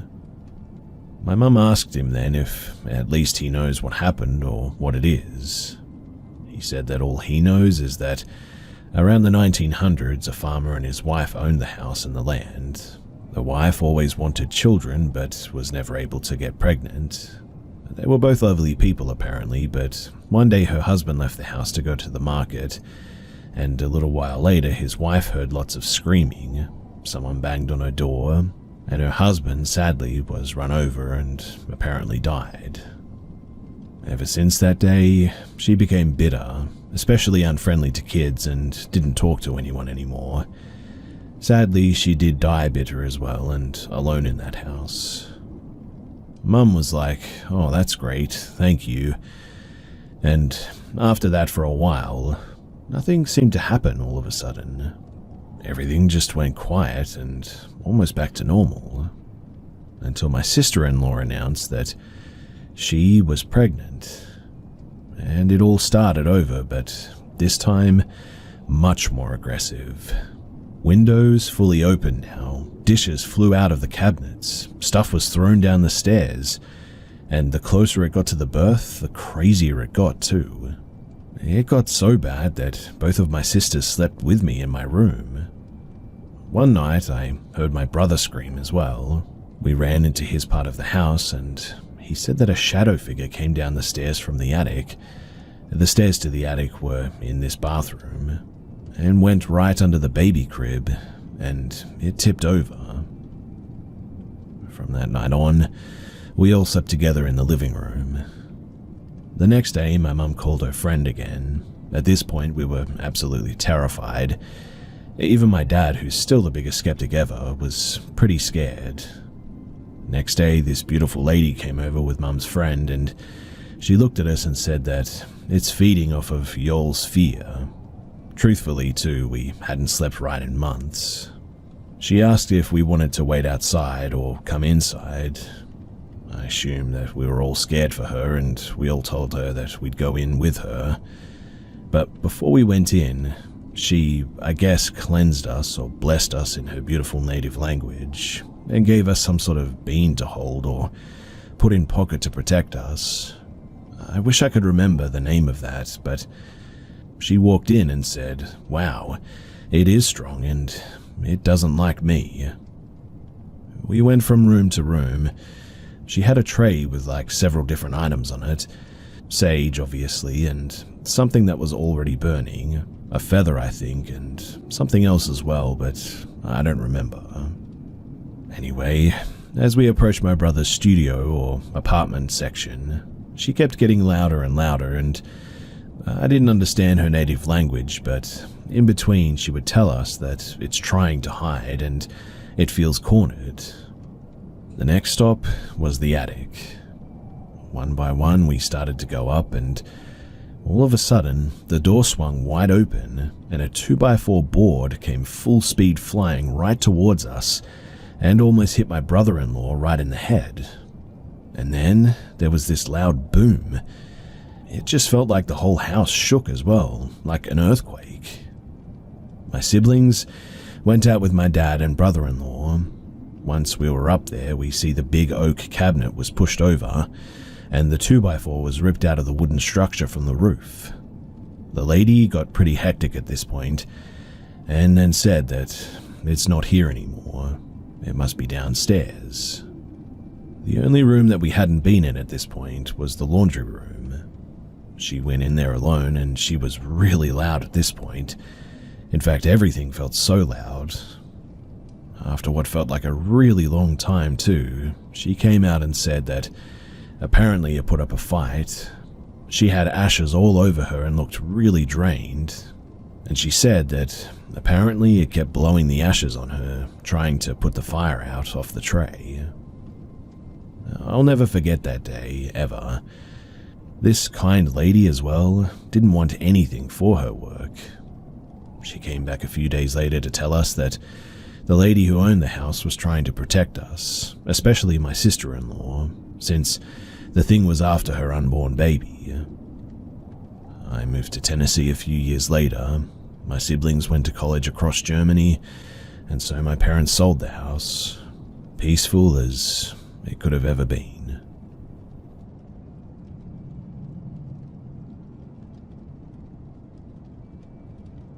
A couple of days ago, someone actually broke into my house while I was asleep. I work night shifts, so sleeping during the day is pretty much something that you have to learn to get used to. At around 6:30 p.m., I heard what I thought was a loud knocking sound coming from outside, and my dog's going absolutely ballistic. For reference, I live on a farm out in the middle of nowhere. My closest neighbor is like half a mile away, but anyway. I somewhat wake up, but don't really think anything of it since my neighbors like to shoot their guns, and this was during hunting season as well. As I start falling back asleep, my heart started fluttering weird, like I knew something wasn't right. And that was when I heard footsteps throughout the house. The dogs are still barking, but starting to quiet down. That's when I really began to worry, because I thought my dogs would protect me in a time like this, but a fat chance of that. The footsteps stop on the other side of my bedroom door, and just don't move. I think that this is how I'm going to die, and although I had a weapon in my room, I knew that I couldn't get to it without being heard. It felt like an eternity before the steps moved around and towards my brother's room. Rustling could be heard loudly through the house and things being thrown. I knew then that they were in my brother's room, and some of his friends are into like seedy situations, and I knew it had to be one of them. I heard the footsteps coming back to my door, and the doorknob handle moves. It was then that I immediately turned my back towards the door and closed my eyes tight. I also had a hand over my mouth to stop from screaming. The door opens, but that's it. Then he leaves as a car drives down the road. I finally bucked up my courage and get out of bed. Everything in the house, except for my brother's room, was undisturbed. I immediately called my brother and asked if any of his friends were coming over. He said not that he knew of, and I told him what happened. He got off the phone with me to start calling around. I went back to bed and noticed that I still had my window cracked open from earlier, and realized that I had my sheet off of me wearing only a t-shirt to bed. And if it was who I think it was, this wasn't a random event. You see, one of my brother's friends has always had eyes for me, and the fact that he saw me sleeping and in just a shirt kind of makes me freak out a bit. Whether or not he just took something out of my brother's room or knew that I was home alone sleeping before having to work later that night, I don't actually know. I'll share an update though when I hear from my brother. You move out to the country to get away from activity of the city life and let your guard down, but that's when something like this happens, right? Sometimes country life, it isn't so safe after all.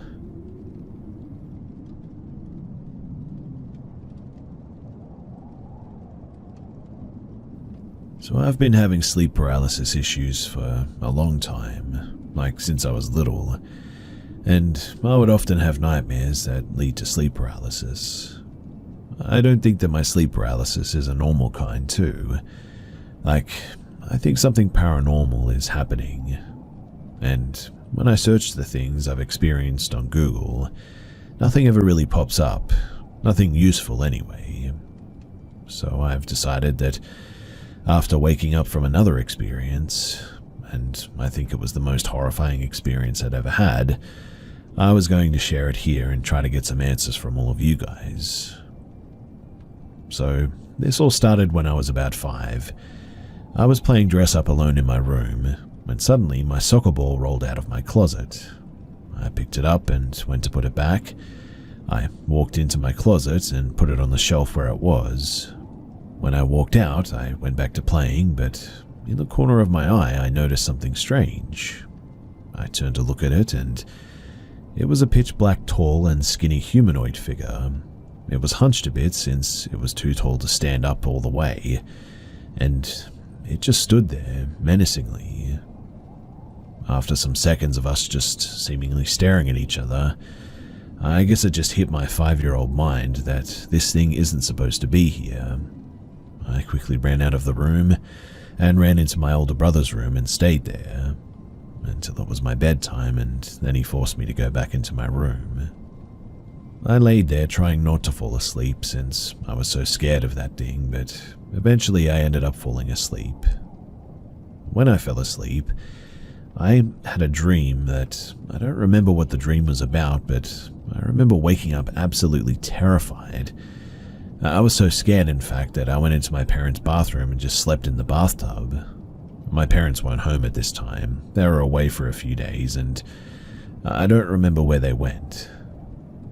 Ever since then, too, I've been having nightmares and sleep paralysis, but the odd thing is that I only ever have the nightmares and the sleep paralysis when I sleep in my bedroom. When I sleep anywhere else, like the couch or my parents' room, the guest room, wherever, my brother's room even, it never happens. When I have these nightmares, though, they take place usually in a darker version of my bedroom, and it's like I'm stuck in one place and I can't move. I also see that thing that I saw, the black figure, and it just stares at me until I wake up and have the sleep paralysis. When I have sleep paralysis, I'm unable to move at all, and that includes opening my eyes. Like, I'll try to open my eyes, but I just cannot do it. And I feel a weight on my back as well. I sleep on my stomach. I'll hear a voice whispering, but I'm never able to understand what it's actually saying. I also hear what sounds like maybe a broken music box. It'll be playing on repeat, but it sounds old and broken. I'm also able to feel something touching me, like scratching, pinching, choking, and even stabbing. It's like someone is wrapping their hands around my neck and trying to choke me. When it's stabbing, it feels like something is trying to cut my neck open, like shoving a sharp object into my neck. Whenever it happens, it always tries to hurt my neck, like that's the only place that it goes after. Anyway, today as I'm sharing this, I've had the most terrifying experience with my nightmares or sleep paralysis that I'd ever had. I had just got done studying and decided that I was going to take a nap. Originally, I planned to sleep in the guest room since I've been sleeping there for about a year now, due to my sleep paralysis. But my parents wouldn't allow me to do this and said that I needed to get over whatever strange fear I have of my bedroom. I tried to nap on the couch instead, but again they wouldn't let me. So I went into my room and tried to sleep. Eventually I did fall asleep, and that's when I woke up in a dream. I could immediately tell that it was a dream as well, and that's never actually happened to me before. I was in a dark room that looked like my bedroom, and I heard growling sounds. I was trying to wake myself up, but the growling sounds just got louder until eventually I did wake up. When I woke up, I realized that I was having sleep paralysis, and I got pretty frightened. I heard that broken music box again playing, and I felt like I was about to cry. I felt that some weight of someone sitting on my back and hands wrapped around my neck and started choking me again. I also heard a voice, but it wasn't the same whispering voice this time.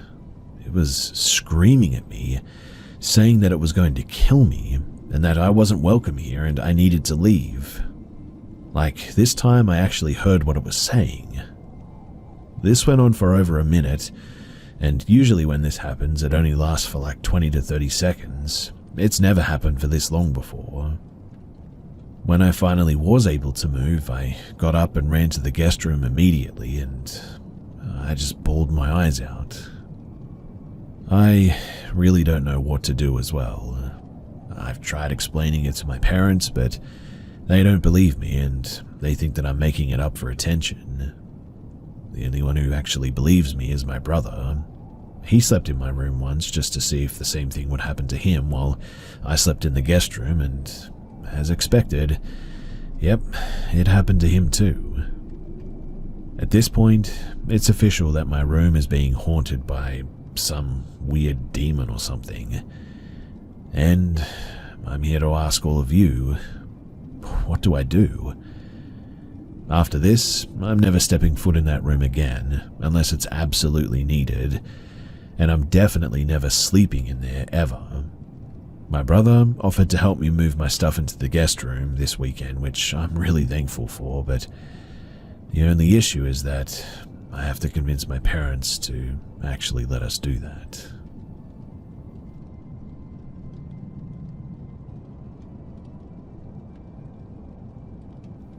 I've been a CNA for 6 years now, and I've had lots of paranormal experiences during the night shift, between 10 p.m. and 6 a.m. At the first place I worked, I got a call lights in a room where someone had recently passed away in. I was the only person working in that part of the building. When I got to the room, it was locked like usual. When I unlocked it and went in, the cord on the wall was pulled and needing to be reset, but no one was actually in there. The same place had an activity room as well, with a couple of armchairs and a couch. I was laying on the couch one night playing on my phone and had my pager sitting next to me when it suddenly flew off the couch so fast, like someone had actually smacked it as hard as they could. That same place also had a basement that had motion detection lights in the rooms. I walked into the first room to grab something, and when I walked back out, every single room in the hallway had the lights on. You could always hear people running up and down the halls or even across the ceiling, but if you ever went to investigate, no one was ever there. But the scariest time, though, was when I was working a bunch of double shifts and decided to take a nap in the break room in the basement during my lunch break.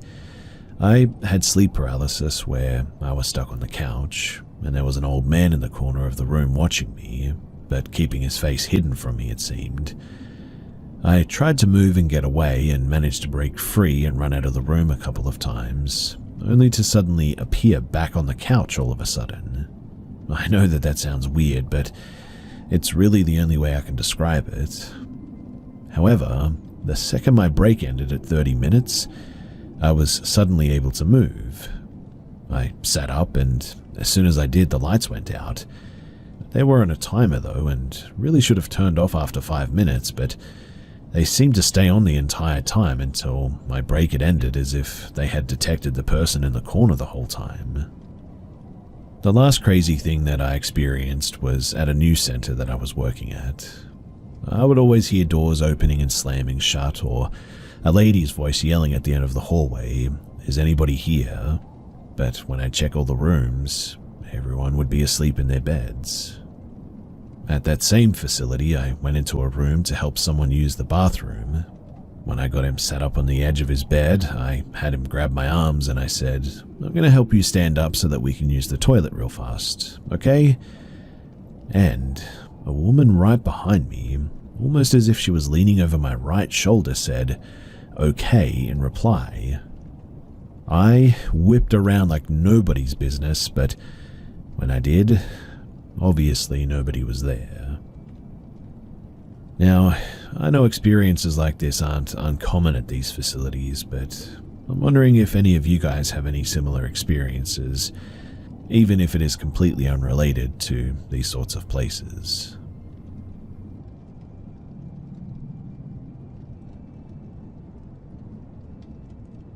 So, according to what I've been told, I wasn't born alone.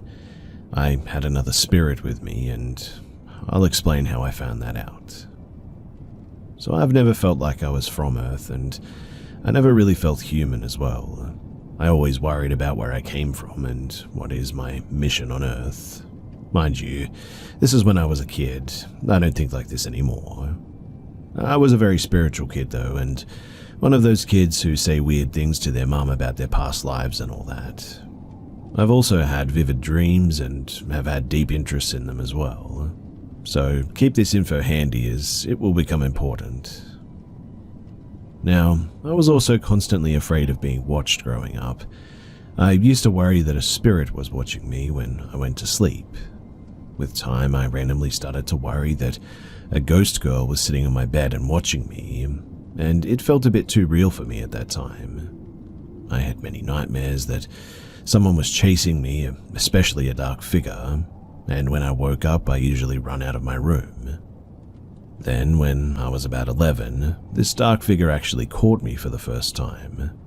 I was forced to look at its face. It was a girl, similar to the one that I had imagined sitting on my bed. She held me in place and asked me to do something for her, and if I did it, she would let me move away. I didn't even listen before agreeing because I was so scared.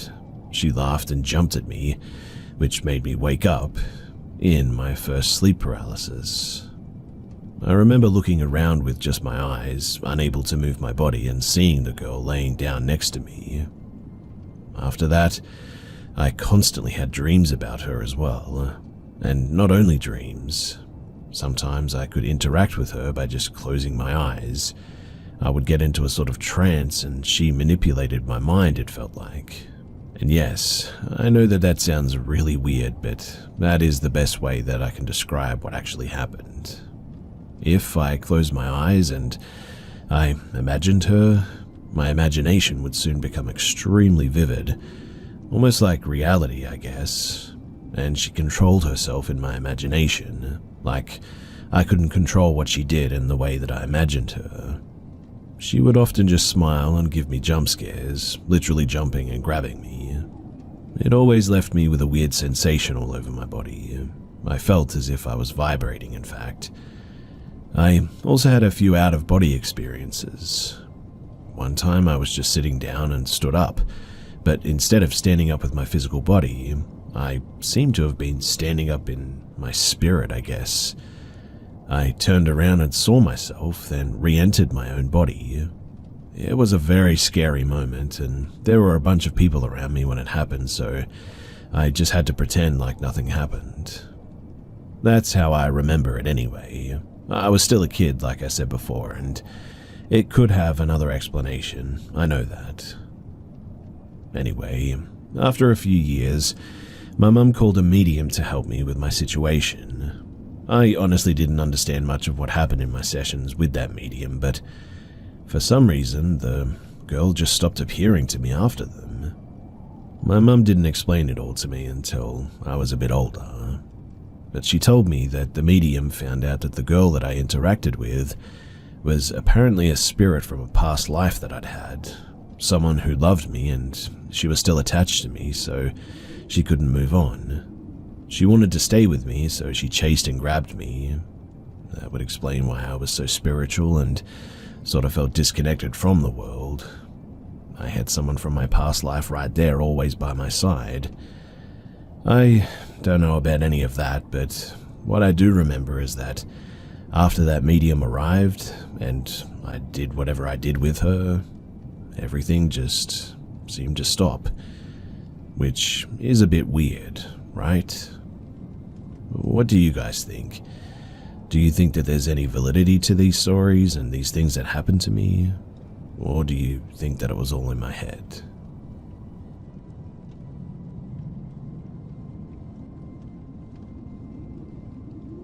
So something really weird happened to me last night, and I wanted to share or get some opinions. So I had my longtime bestie E over last night for a bit of a chill session. She and I have been friends since around 6th grade and spent a lot of time at each other's childhood homes. We grew up in an area that was formerly a Native American settlement, and across from her house was an old structure specific to a certain tribe of her region, and a museum or welcome center on the acres and acres of protected land. The land that she lived on undoubtedly was also sacred land that had been pieced off and sold. Now, we had many experiences in her house, and she and I got to reminiscing about them last night. Her sister had brought up an incident where E and I had been smoking in her room out of the window. E's bedroom was upstairs, and this window sort of looked down at her sister's room on the ground floor. Her sister's room had a sliding glass door to it. E and I peacefully sang along to Kid Cudi as V, her sister, came charging up the stairs screaming. She burst into the room and we guiltily sort of looked at her, bowl in hand, like she had come up to bust us for being delinquents. Instead, though, she yelled at us for scaring her. We had no idea what she could have been referring to, as we'd been upstairs minding our own business the whole time. But apparently V had heard knocking on her sliding glass door and called to us, but there was no answer. She then heard something scream and pound on her door inside and then run away. She assumed that it was us, and all three of us after that. She assumed it was us, and all three of us spent the rest of the night pretty terrified after that. All three of us remembered that incident well as well, and I mentioned to E that I'd had an experience in the house that I'd always thought that it was a dream that I didn't think that I'd told her about. She asked what it was, and I told her that one night after we'd fallen asleep playing PlayStation on the couch, I had awoken in the middle of the night to see a figure walking through her yard, out the bay window. She paused, looked concerned, and asked what the figure looked like. I told her that it looked like, in my estimation, an old hag, and at that, she gasped, because apparently she had been awake that night too, and had seen the same thing. She hadn't said anything because she didn't think anyone would believe her. My husband was shocked that we had never actually talked about it, and the energy was palpable. We both were on the verge of tears when we were discussing this, and it's been probably 15 years and we just never talked about it. I really didn't want to accept what I had actually seen, and I still don't. I acknowledge the validity of the paranormal, but that thing was like a Scooby-Doo villain. It was just too vivid to have been real. I can still picture it very vividly in my mind, and it was not a brief encounter by any means. As I peeked over the back porch, trying to appear asleep, an old crone came staggering out of the wooded, swampy area toward the window. She wore dark, tattered clothing. She came all the way to the window and stood in it, looking at us. I sort of clenched my eyes shut and tried to pretend like I hadn't seen her, and I didn't open my eyes again until the morning. I do sometimes wonder if maybe someone was pranking us the whole time, but the list of suspects is very thin. Also, who is waiting out in the dark like that to scare two preteen girls that they don't know, dressed like a SFX swamp hag? In any case, we both seem to very vividly remember it. This was also in the time before viral shock pranks, so we just really don't know what to make of it.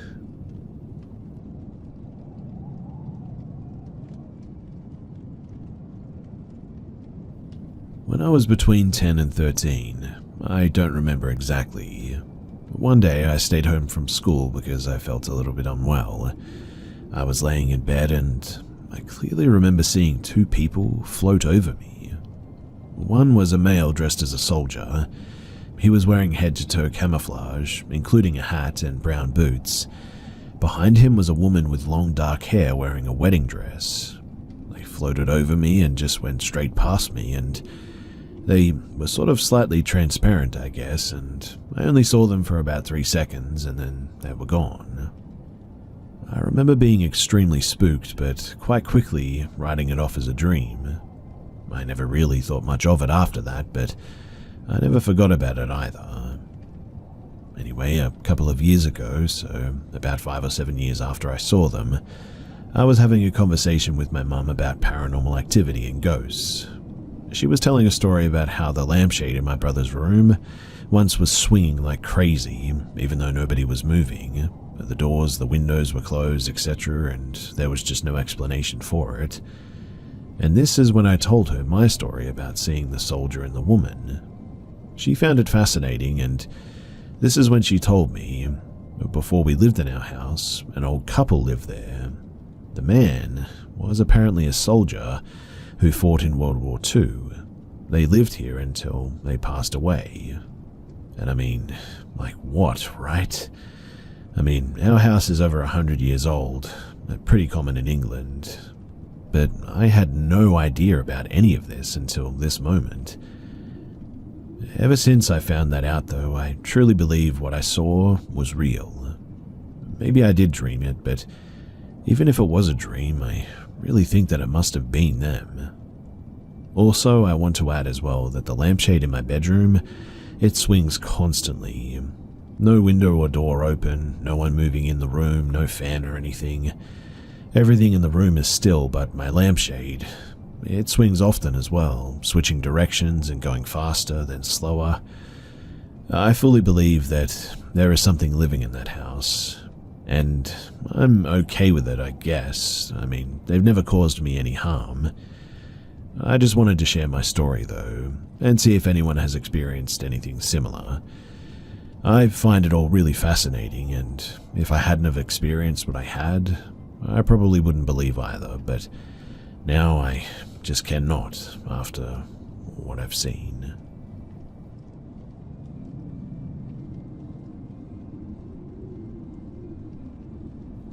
So I've played with Ouija boards numerous times with different friend groups, and nothing interesting has ever really happened. We'd either get no response or it would just spell out random things. This past Thanksgiving, a friend came over and after eating dinner, we wanted to give the Ouija board thing a try. Just a quick note about us too. My friend is an ex-Mormon who doesn't believe in the paranormal, and although I'm open to the idea of the paranormal phenomena, I have yet to personally experience anything that would be truly convincing, I guess you could say. Before beginning though, we set our intentions to speak with positive spirits only, and we agreed not to do anything obnoxious or weird like making fun of the board or spirits or asking questions that we shouldn't, like when will I die, how will I die, etc. And to my surprise, the planchette began moving shortly after we asked our first question, and the connection seemed consistent from there. The atmosphere was relaxed and warm, and among an array of questions, we asked questions about the individual that we were communicating with, and we also asked questions about ourselves that we knew the other person wouldn't know, and the board answered accurately. We were trying to think of some more questions when it started spelling out, "Help me," but with 2 L's. I know that this sounds so cliche, and if I ever write horror stories, I'm absolutely using this in a plot. But the chill environment became a bit eerie following this, and we asked with slight apprehension, "How can we help you?" And it responded, "Quit." My friend looked genuinely nervous, and I felt on edge as well. We agreed to listen to the response, but only after we asked one final question. We asked if it could share why it wanted us to quit. The first letters were SH, and I assumed it was going to tell us to shut up, but instead of going to the U, it ended up spelling SHATAN, like Shatan. My friend looked confused, and I asked her if she knew what the word meant, and she said that she didn't. I then told her that it could mean Satan in Arabic and explained that it's a classification of jinn in Islam. If the board meant Satan, as in the pitchfork dude, then we both already knew what that meant. Either way, it wasn't good, and we kept our promise to stop after that last question. We made sure to thank the spirit for talking to us, and we said goodbye before closing the session. We know about the effect or explanations about connecting with the subconscious, but I think that it was particularly eerie that, 1, it started responding as we tried to think of more questions. 2, we both thought the board would spell out shut up as it went to SH, but instead it spelled shaitan. And all in all, it was a really interesting experience, but perhaps superstitiously, I almost feel like it was a warning, like it was warning me to not keep messing with the Ouija board, provided that it truly was something supernatural and not that subconscious stuff. Anyway, I would love to hear your thoughts about what you think about all of this and whether or not I should give it a go again.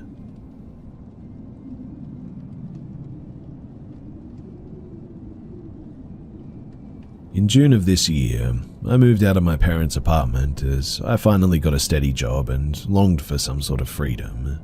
I looked for apartments that were affordable in my city and found one that's a 2 or 3 minute walk from my parents' apartment.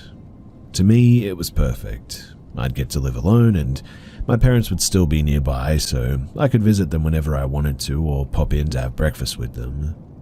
The apartment itself is great as well. It's not really much to look at, but for a single male, it's more than enough. My apartment has a long corridor connecting each room together from the sides, with my front door being at the start of the corridor.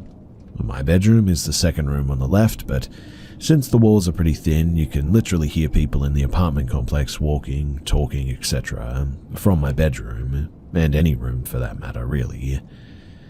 Last week, though, I came home from the pub after meeting up with a few friends. It wasn't really late, around 10:15 or 10:30ish, and I had the day off, so I took a shower and hopped into bed to watch some Netflix.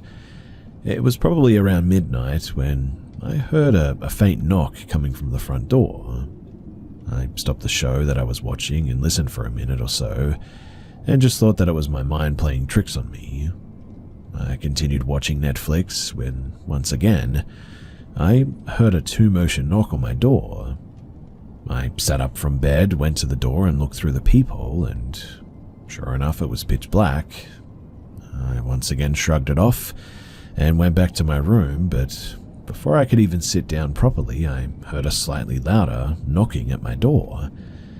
At this point, I thought that it was my friends playing a prank on me, so I called my friend and asked if he was knocking on my door, and if he was, then it wasn't amusing. He paused for a second and said, "Dude, I'm at home. I have to be up at like 7:30. I believed him and hung up the phone. I was talking pretty loudly, so whoever was knocking probably heard me, and as soon as I hung up, I heard another knock. At this point, I was pretty ticked off, so I walked to the door, looked through the peephole, and saw nothing. I then unlocked the door and took a peek and closed the door and locked it. Me being angry and a bit intoxicated, I decided to wait and catch whoever was knocking. So I spent a solid 10 minutes silently looking through the peephole before being a bit startled as someone put their hand over the peephole and knocked again. I immediately started unlocking the door and ran out the apartment to the hall. I heard someone booking it down the steps and heard him, supposedly, lean against the wall as his jacket shrugged the wall, so I ran a few steps down before realizing that whoever this was waiting behind the corner to get the jump on me. I hurried back inside and called the cops. They were there within a few minutes and scanned the building and the street, but couldn't find anyone. They told me that it could just be some kids pulling a prank and to never run after someone like that. They kept a patrol car around the entire night and the knocking stopped. Now, it could have been some dumb kids, I suppose, but the part that gave me the creeps was the fact that whoever this was ran down the stairs and stopped behind the corner like that. He didn't keep running. If it were some pranksters, I find it more likely that they would have just booked it outside. As I said, it's been a week and the knocking stopped. It kept me on edge for a few days because I just expected to be jumped by someone when walking into my apartment, but so far, nothing has come of it. I have let it go at this point, but I just hope that it doesn't happen again.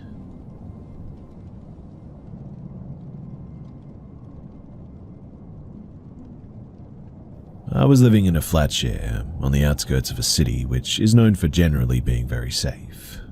A key is needed to enter the main building, but often the door isn't shut properly, and so it doesn't lock.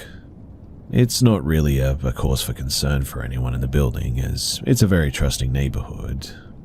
But anyway, it's around 2 a.m. and I'm laying in bed naked, completely sprawled out, when someone opens my door and enters. I figure it's one of my flatmates going to the balcony. You have to walk through my room to access it, so it's completely normal that someone might come in at that time.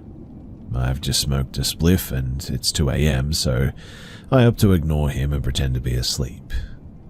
I can feel him standing there for about 2 minutes though, and I think maybe he's waiting for his girlfriend to join him, and maybe he's stood there checking his phone. No big deal. He goes onto the balcony. Takes about 2 or 3 minutes, so I figure it's definitely him. I mean, he's smoking a cigarette. He comes back in and goes back to standing in total silence, but I'm half asleep at this point and don't really think much of it. Anyway, the next morning, my flatmate tells me that apparently someone broke in, well, sauntered in, I suppose, came into my room, went into the room of my flatmate and rummaged through his things, went into the kitchen, and upon seeing my flatmate wake up and come to see what was going on, quickly exited the building. Weirdly, the only thing that he stole was my pair of Marshall headphones.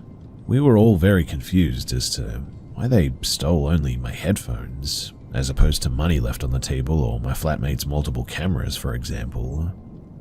We eventually spoke to our neighbors, of which there are around 15 in the building, and none of them had noticed anything out of the ordinary.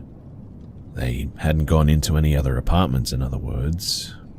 We know that most of the neighbors also don't lock their doors at night as well, so it sounds as if they walked up 3 flights of stairs, ignored the other apartments, with the sole intention of coming to ours, and given the stealth, it's unlikely that they were intoxicated and it was just a mistake.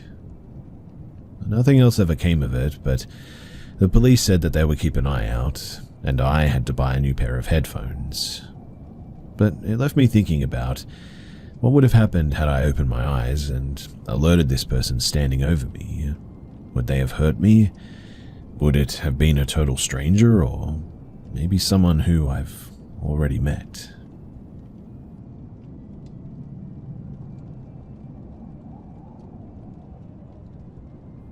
So I live on a military base in MD, USA. This occurred around 3 in the morning. I had no trouble falling asleep in the first place that night, but I do remember tracking a white circular light, even with my eyes closed, right before I nodded off. After the experience, I was awake for probably an hour before getting back to sleep again. So I was sleeping when I felt someone's hand pressing on my butt, left cheek specifically. I thought it was one of my kids come into the bed, so I shooed it away and lifted my blanket up so whoever could crawl in with me. But then a hand pressed real firm on the same left cheek, like it wanted my attention right that moment. I got up on one elbow, no kid in bed, doors closed, so I'm looking around like, what the? Then, right there, right at the foot of the bed, standing 4 foot tall, unmistakable silhouette, large head, small body, just right there. I sat straight up, and when I did, the other one moved. It was right next to me, looking over me. I didn't notice it when I first turned around, but when I sat up, it moved up and away from me, like it had haunched over me, and its face was right next to mine. It had to be 7 foot tall at least, tall and thin, but its head was proportionate to its body. It was dark, so I couldn't see many features, just movement and shape, but they didn't look solid, like they had this swirling liquid smoke moving across their bodies. I think that they maybe were partially cloaking themselves or whatever. It looked like in between the liquid smoke, though, there was nothing, like little swirling liquid windows that I could see the wall and carpet and dresser through. So, I'm sitting straight up looking at the small one. I wasn't scared, I guess, but my senses were all the way up. I think fear might have been trying to creep up, and I didn't want to ruin whatever the moment was about to be. I said, "Are you really here?" in my normal volume voice, and it slowly started to move backwards. I saw that and lurched towards it as fast as I could and stretched my arms out, wildly grabbing to where it was, but I missed it. I then watched it phase out of sight, both of them in fact. The whole experience lasted mere seconds, but whatever it was, they woke me up and they wanted me to see them, to know that they were there. Honestly, I feel like it was a bit of a gift. It was an absolutely remarkable experience, and I actually hope that they show themselves again.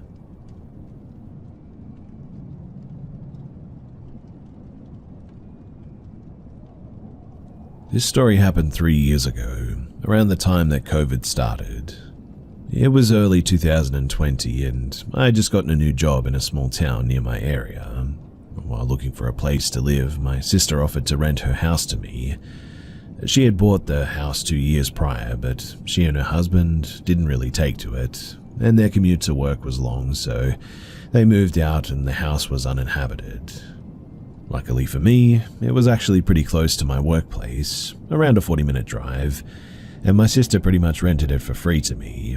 I just paid for the water and electricity and looked after the house. I was living there for a solid 2 or 3 months and had already gotten pretty used to it, when one night, after coming home from work and parking my car as I walked towards my door, I noticed something odd. There was a cigarette butt on the curb to my house. I leaned down and picked it up, thinking that it might have been mine since I am a smoker, but after looking at the brand name, I realized that it wasn't mine and threw it away. I didn't think too much of it and just shrugged it off as some person throwing it at my curb. I went on with my night though, and nothing unusual happened. 2 days later, I was once again walking to my house when I spotted a few more cigarette butts, this time near my porch though. Needless to say, I was pretty ticked off and thought that someone sat on my porch and smoked, but since I didn't know who it was, there was really nothing that I could do about it. I noticed though that they were put out pretty recently, so whoever it was probably walked off as I was approaching. That night, I was watching a movie on my laptop and it was pretty late, past 1 in the morning, so I was surprised when I heard a car passing by.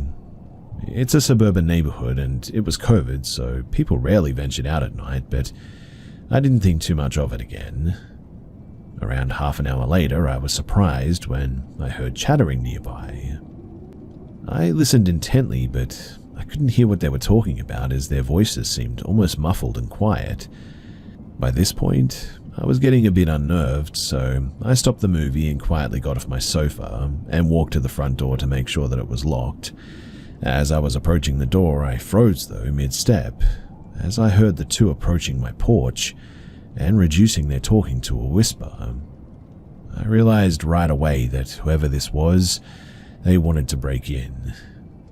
I leaned against my front door and waited, expecting a loud bang against the door or the doorknob being shaken, but it was oddly quiet. I decided to walk over to the window to see if they had walked away or changed their mind. My windows have bars from the inside out that you have to unlock so that you could move the curtains or look out the window comfortably. I slowly unlocked the bar mechanism and lifted it up. I moved the curtains and was taken aback because leaning up against my window was a man.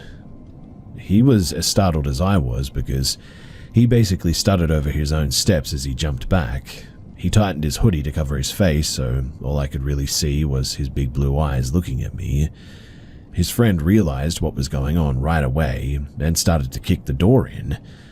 He kicked it a solid 4 or 5 times, but the door wouldn't budge. All the while, I was staring at them frozen in fear and trying to comprehend the situation. I snapped out of it though and slammed the bars over my window, locking them and running up the stairs to the storage room where I pushed a table up to the door and called the cops. As I listened and expected the two to come inside any minute, I heard a loud crash and the bars from the windows being shaken aggressively. When they realized that they couldn't get in, one of them let out a really long, angry scream that probably woke up half the neighborhood. But by the time the cops came, they were long gone. The police couldn't find out who it was, but were more active in the neighborhood in the following weeks. Regardless, I wasn't keen on staying there, so shortly after, I moved out. My sister sold the house a few months later, and as far as I know, nothing similar ever happened since.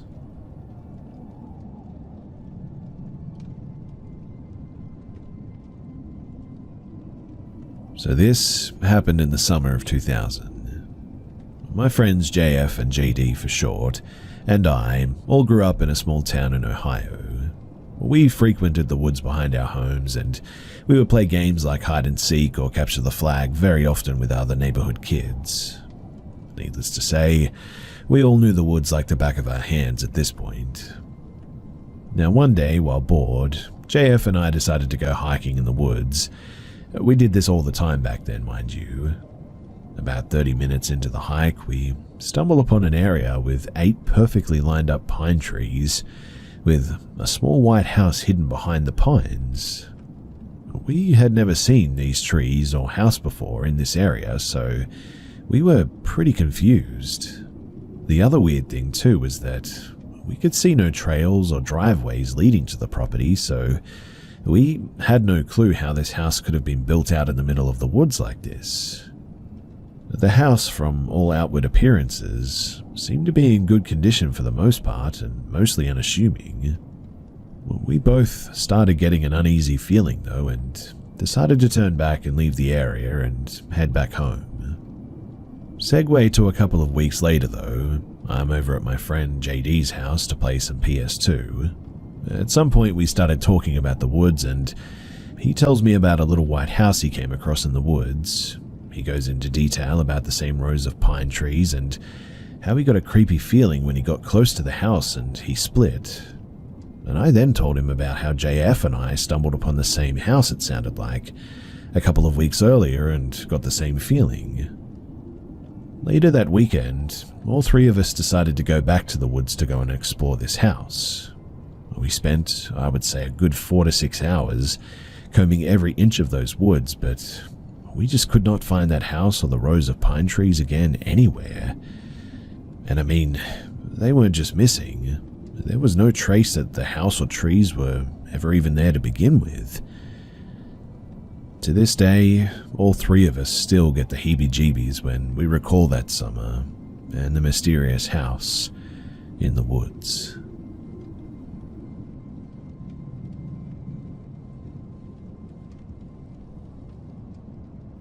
So, I'm a hardcore atheist, never believed in anything spiritual or otherworldly, but I can assure you that I saw this thing with my own eyes from maybe 1.5 meters away.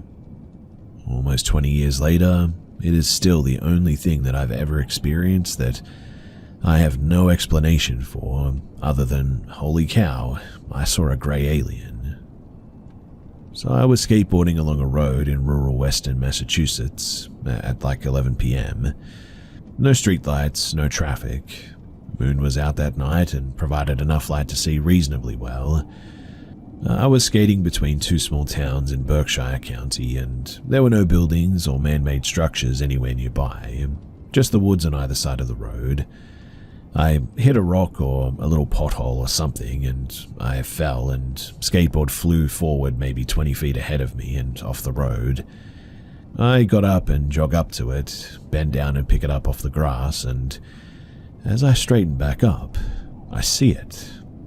All grey skin, hairless, about the size of an 8-year-old child maybe. It had humanoid features and wasn't wearing any clothes.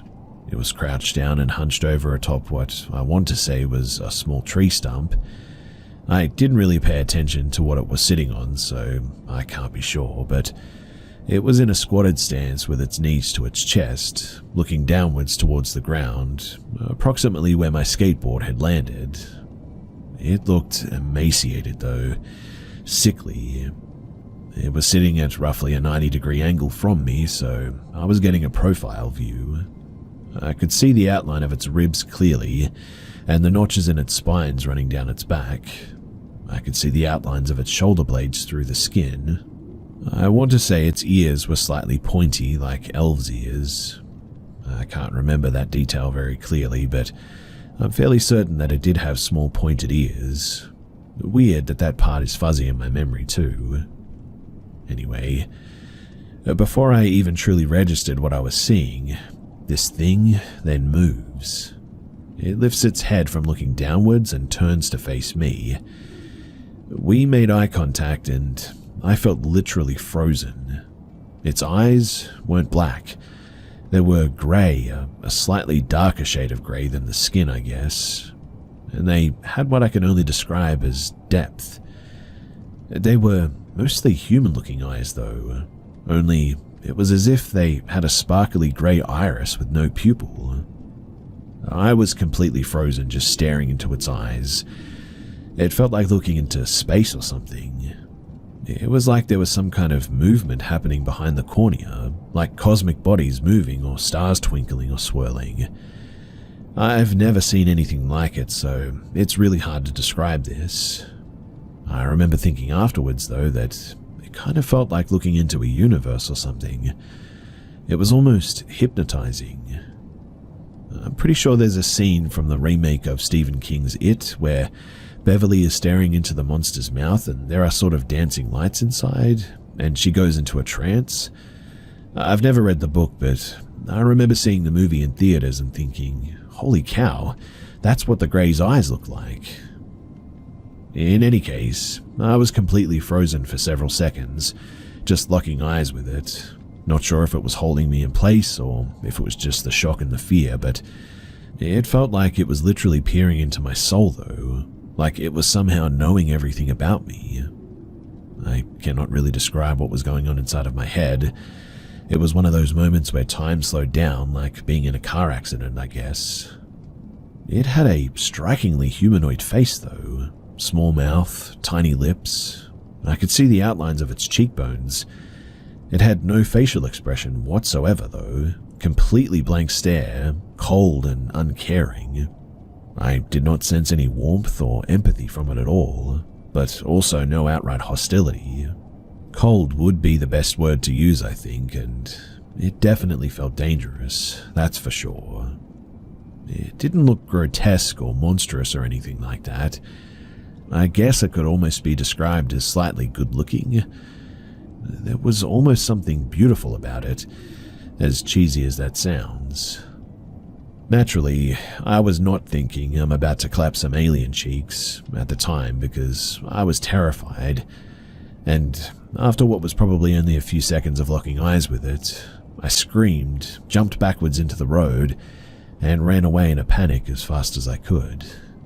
To this day, I still question whether or not I hallucinated the whole thing, but I was completely sober, not sick with a fever or anything out of the ordinary, and I've never had hallucinations or anything like that before or since then. This wasn't just a glimpse, mind you, as well. I mean, I had a totally unobstructed view, and I saw this thing move and stare at me with those sparkly grey portal eyes. It was, hands down, the freakiest experience of my whole life. As a closing remark, I'll say that since I did mention that it was nude, and since I'd certainly want to know what alien genitalia looked like if I was in your position, that unfortunately, I didn't get a look at whatever was between its legs. It was crouched or hunched in such a way that its little thighs obscured its crotch, So, sorry to disappoint. I cannot confirm if it was male or female or what.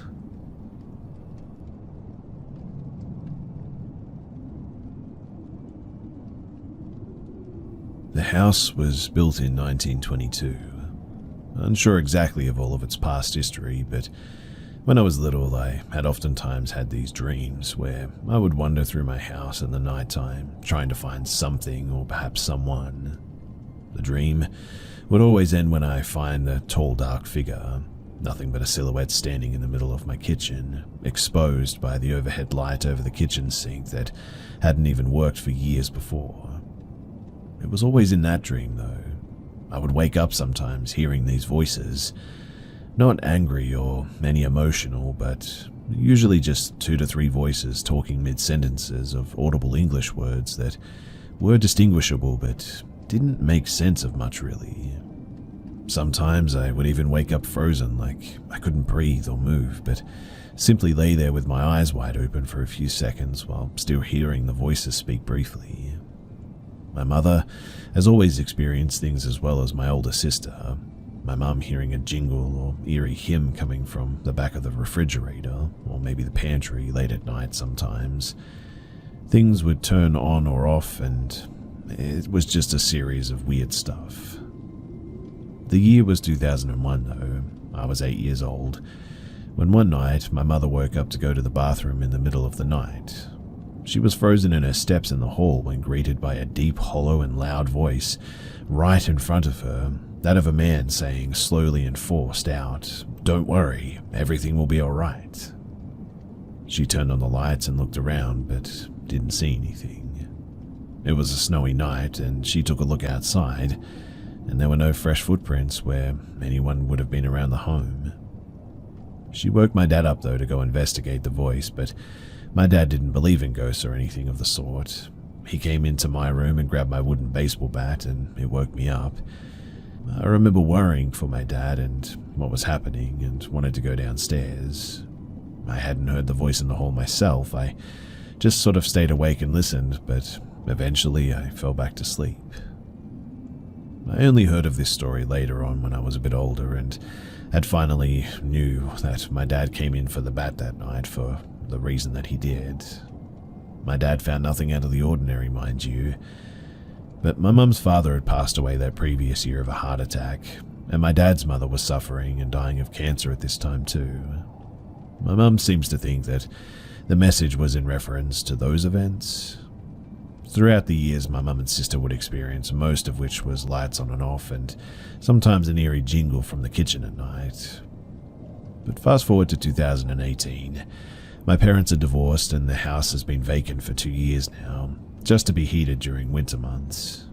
My wife and I decided to move in to rent from my dad since we were tired of the apartment living lifestyle, and the first night that I moved in and was unpacking, I immediately felt a strong presence of being watched. I couldn't shake the feeling too, and as my wife was working overnights at the coffee shop and I was alone, it happened a fair bit.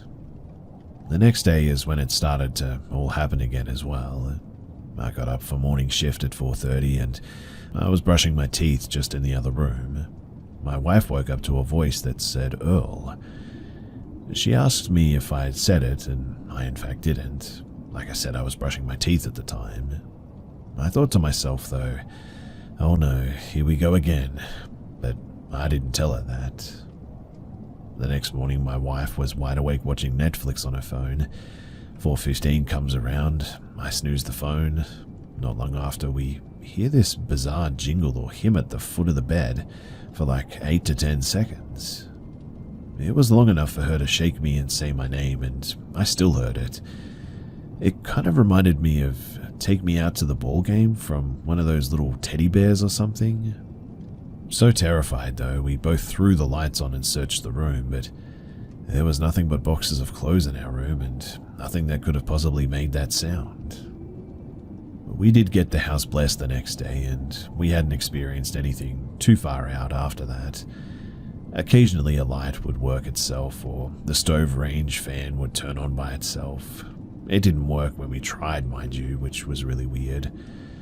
But there was also another time where me and my wife were both standing right next to each other, and I was getting a phone call from her cell, but she was using her phone and it didn't even show that she was calling me.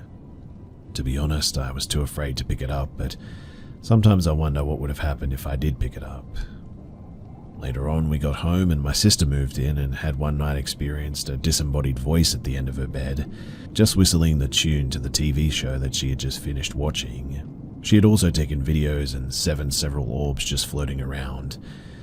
I just asked her the other day if she experienced anything lately, and she says that she doesn't anymore. Her and her boyfriend are in a good and happy place in life for the moment, and she seems to think that this could be why she isn't experiencing weird things anymore. She also told me that she thought that the house was some sort of portal where many spirits would come through. I'm not sure what to think about that, but after me and my wife both hearing that hymn, it definitely must be something. Have any of these events ever happened to you? And what did you do about them?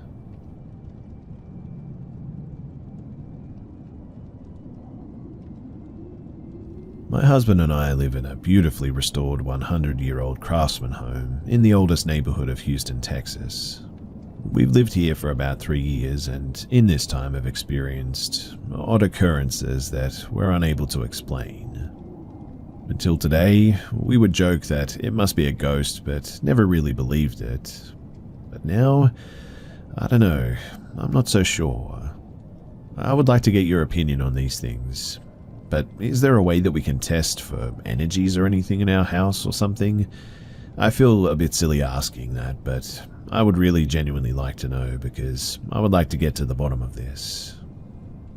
So first, about 2 months after moving into the house, I was in our upstairs guest room and our large, 7-foot-tall, heavy wood frame, maybe 75 pounds. A mirror, which was securely leaning on the wall, fell on top of me and pinned me against the bed. Thank goodness that my husband was home to help me get out from under it, because otherwise I would have been completely stuck. I wasn't hurt, but I definitely was really confused as I was just walking by, and in the past, when I've unleaned it, it took a lot of muscle to move it.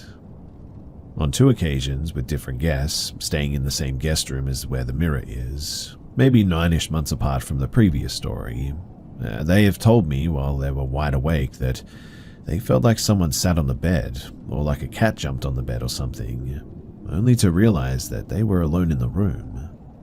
On another occasion, while I was outside gardening this past fall, I felt someone firmly push my back, which caused me to stumble. I was certain as I was turning around that there was going to be someone there, but when I did, I was completely alone. My husband thinks that I simply lost my balance, but I very clearly felt something touch my back. That I'm sure of. But there was nothing around. I couldn't have actually bumped into anything. It was clearly behind me too, but again, there was just absolutely nothing there. Like I was just in the middle of a field, basically, where there was nothing around me. And this brings us to today, which for me is the hardest one to ignore. So this morning, around 7 a.m., I heard 2 thuds about 10 minutes apart. After the second thud, I got up to let my dog out since they also woke him, and while he was outside, I investigated the sound. The cat was in our bedroom asleep with my husband, and there wasn't anybody else in the house. But I briefly looked around downstairs and didn't see anything, so I assumed it must have been something outside. I got my dog and went back to sleep, and fast forward to around 7 p.m., I went upstairs to get my stepson's 10-month-old bedroom ready for his arrival. His dad was picking him up. He's with us every other weekend. And I had found that 3 of his books had fallen off of his bookshelf. I believe that these were the series of thuds that I heard this morning, but there are some things that just make it extra peculiar. Like firstly, the books were a series of 4, and I had organized them in order when I placed them 2 weeks ago. Books 1, 2, and 4 had fallen, and the 3rd book remained perfectly intact and erect on the bookshelf. The second thing is that they fell in at least 2 series minutes apart, not all at once. Thirdly, they fell pretty far out from the bookshelf. as a former physics major, I'm pretty certain it would have taken quite a bit of force to get them to land as far away as they did, and nothing had fallen behind where they were on the shelf that could have knocked them over like that. And lastly, for those who are curious, the bookshelf is securely attached to the wall and has many books and nail tacks and didn't appear to have been moved. The books also have an inch of clearance between them and the edge of the shelf, so I don't know. None of this makes any sense. This is strange, right?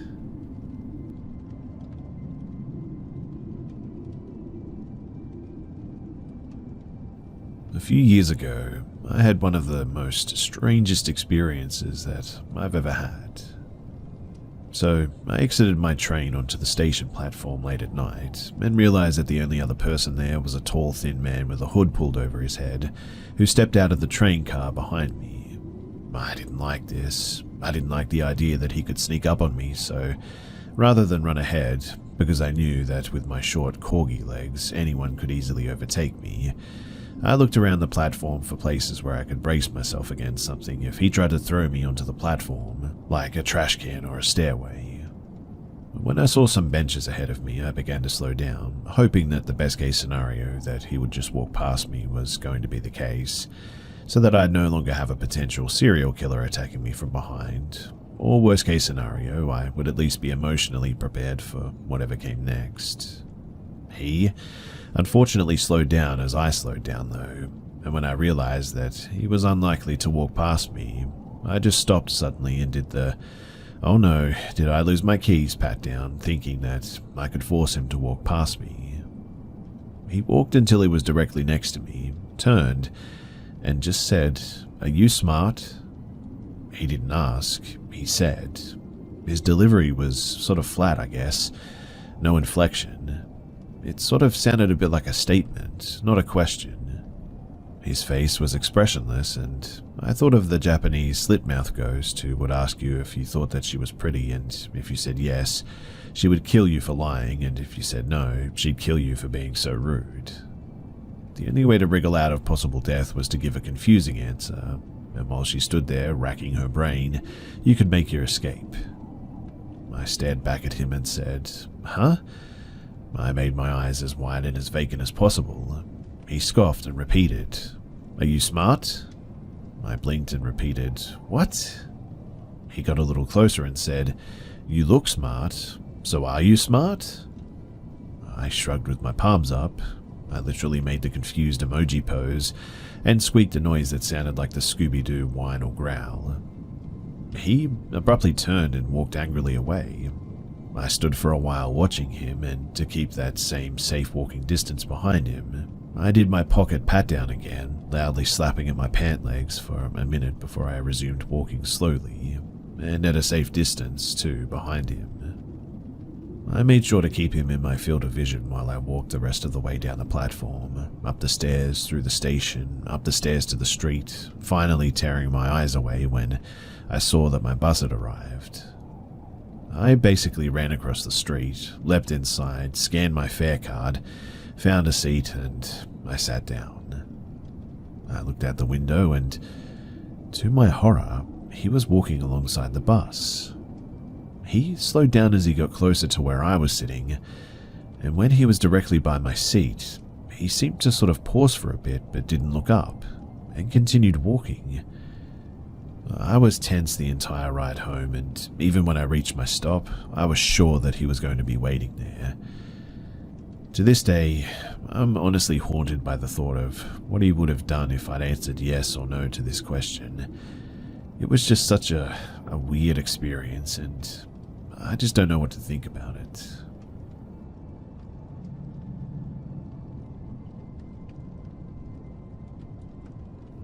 So before talking about this, some backstory is that growing up, my parents never entertained the idea of paranormal activity or ghosts. They would always tell me to say my prayers whenever I felt uncomfortable, and that was it. But I've always been able to feel energy around me, and I'm a very intuitive person. Growing up Christian, I was never allowed anything to come in the way of that, and I myself never thought much of ghosts, supernatural beings, or anything. Deep down, though, I did know that there was truth in them, as there have been things that have happened to me as a child even that I just cannot explain. Until recently, however, when I had a whole crisis about my religion and I stopped going to church and stopped praying as much as I used to. Not that I don't believe in God, I just hated the brainwashing that used to happen at my church. I've started to rethink things. Anyway, at the start of the pandemic, I had a friend who was a very spiritual person and still is, although she doesn't practice as much anymore. She would do tarot readings and give me details of my life and people around me if I asked her for it. And at this same time, I began to discover spirituality for myself.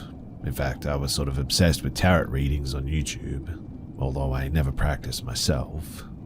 But this friend would give me more information and I found myself becoming more interested in it. I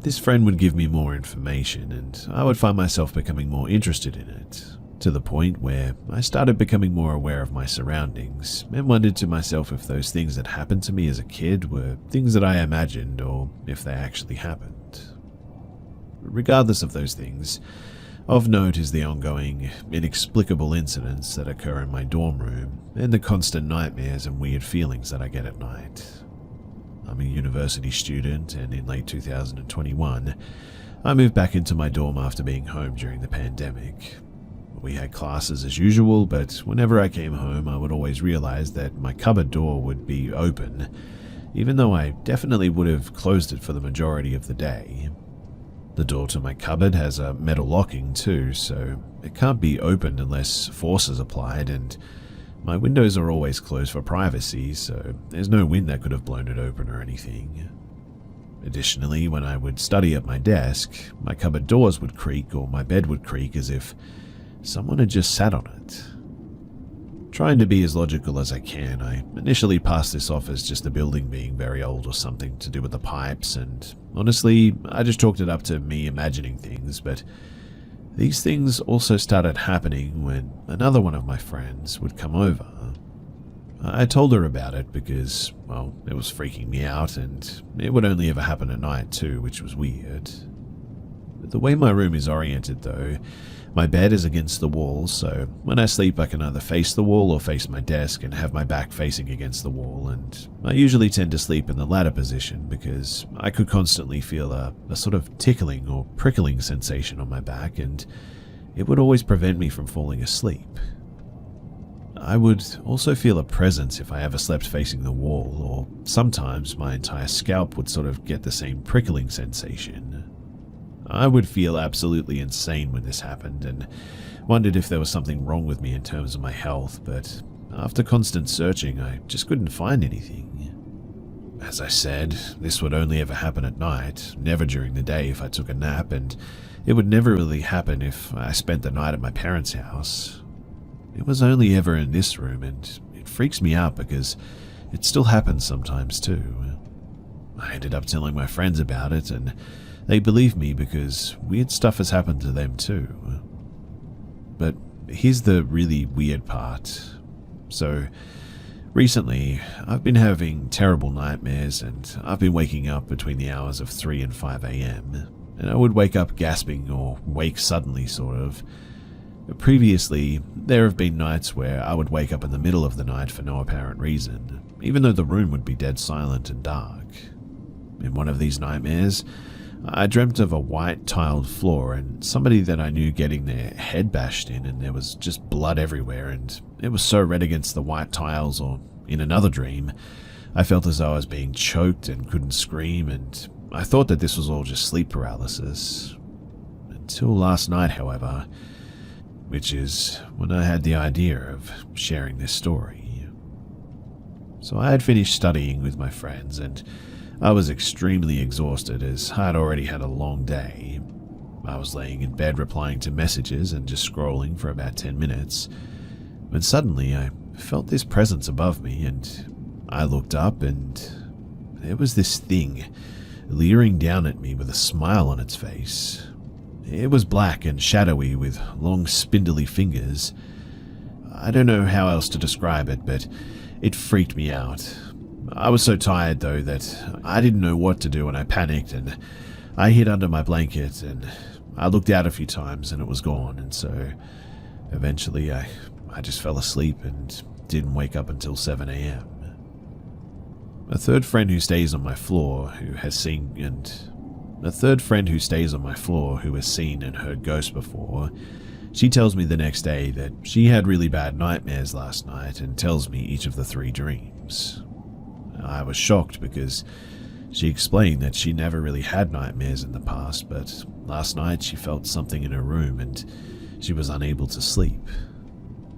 This all has me really freaked out, and I'm not really sure what to do about it all and how to protect myself. If you have any suggestions, then please do let me know, because this is all very new to me, and to be honest, I'm just a bit lost.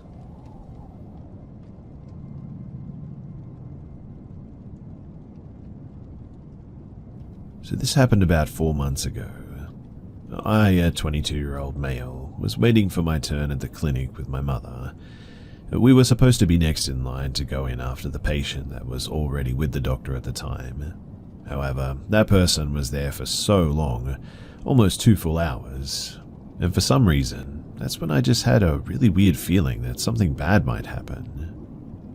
While we were still waiting outside, all of a sudden, a teenage girl walked in the door with her mother, who was coughing blood and looked to be in really bad shape.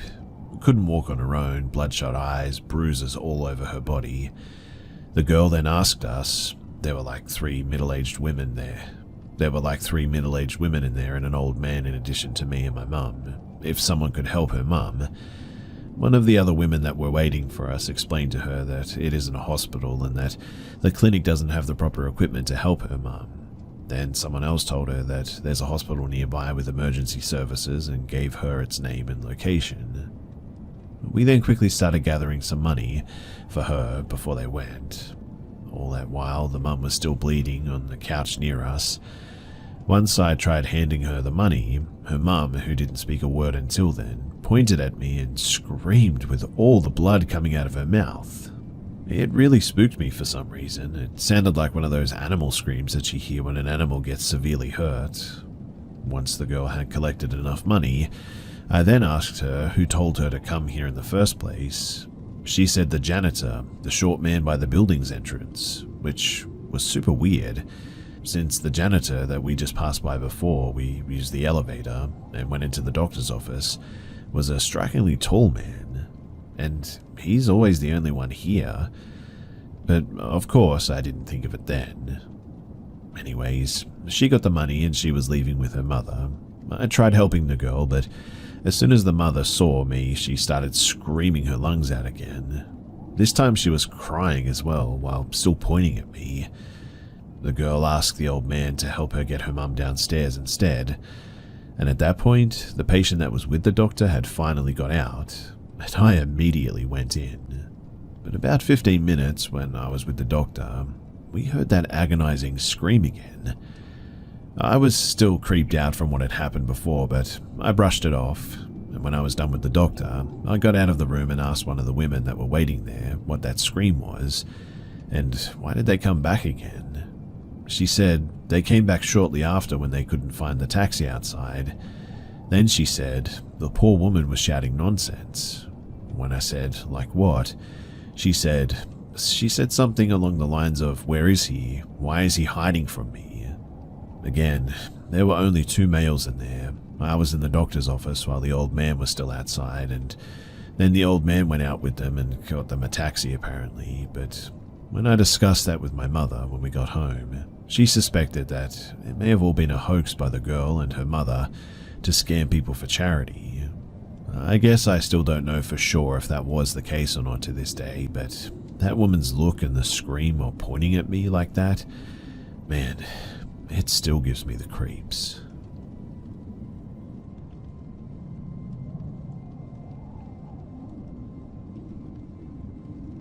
When I was 14 or 15 during the summer, we used to travel up to Pennsylvania to visit my aunt and grandma. It was usually my mum, myself, and sometimes one of my sisters that would go with us. My brother and other sister would stay with my dad at home. But we usually only stayed there for maybe a week or 2.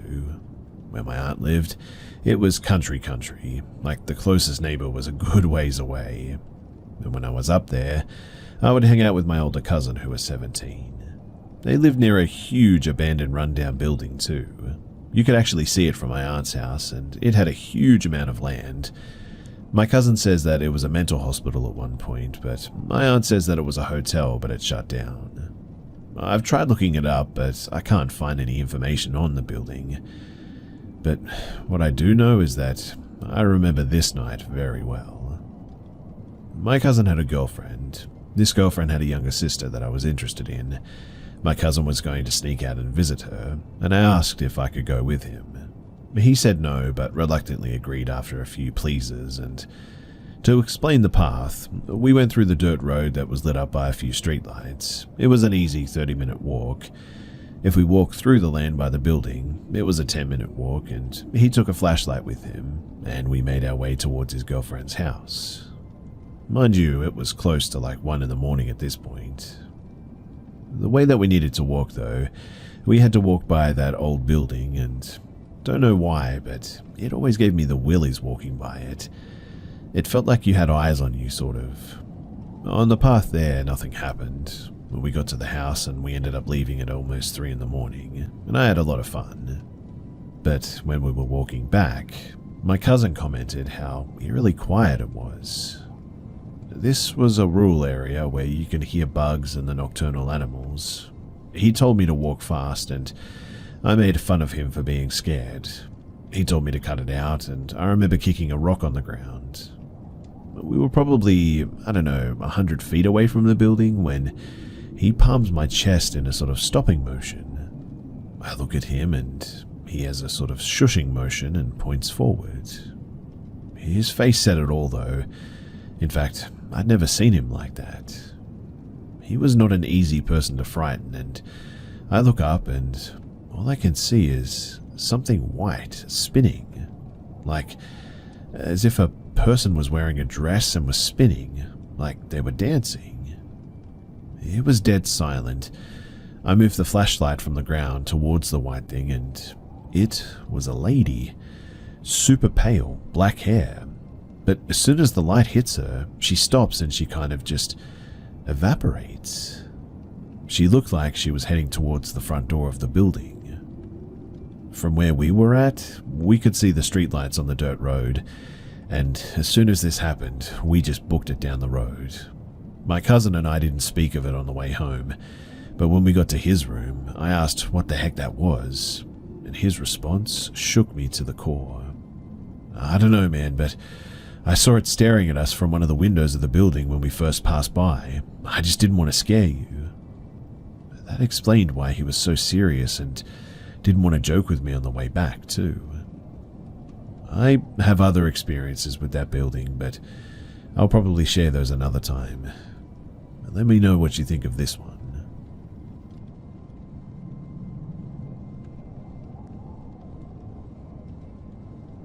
So for context, I'm a complete skeptic when it comes to paranormal things, but what's been happening or going on in my home has the hairs on the back of my neck standing up straight.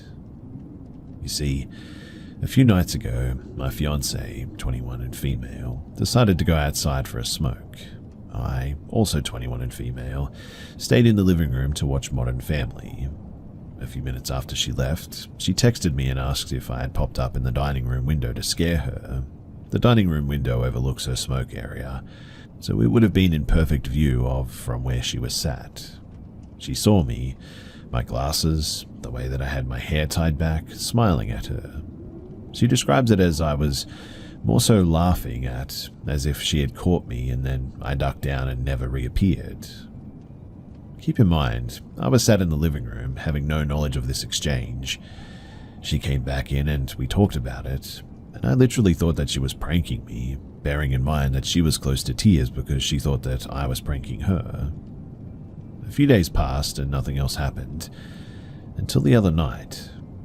My fiancée went upstairs to go get changed into her pajama bottoms. I heard her steps as she went upstairs and again was left in the living room by myself. I then heard her stepping down the stairs and watched her open the door, only to hear her come down the stairs and walk through the already open door once again. This obviously spooked me, but I'm a skeptic, so I just sort of pushed it aside after explaining to my fiancée what I saw. But pan to last night, it was 3:47 in the morning, and my fiancée was using the bathroom. The bathroom is upstairs adjacent to our bedroom. I heard the bathroom door open and then proceeded to hear her footsteps descend down the stairs, only to quickly come back up like she was maybe checking to see if a light was left on downstairs or something. She texted me asking if her dad had come out of the bedroom, opposite of ours. Her dad has incredibly loud footsteps and are easy to identify.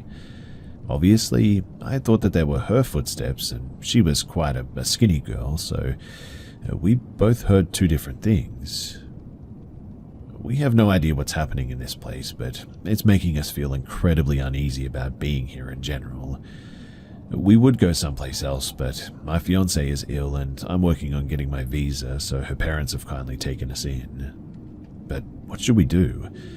Are we experiencing doppelganger activity or something like it? And if so, how do we get rid of it?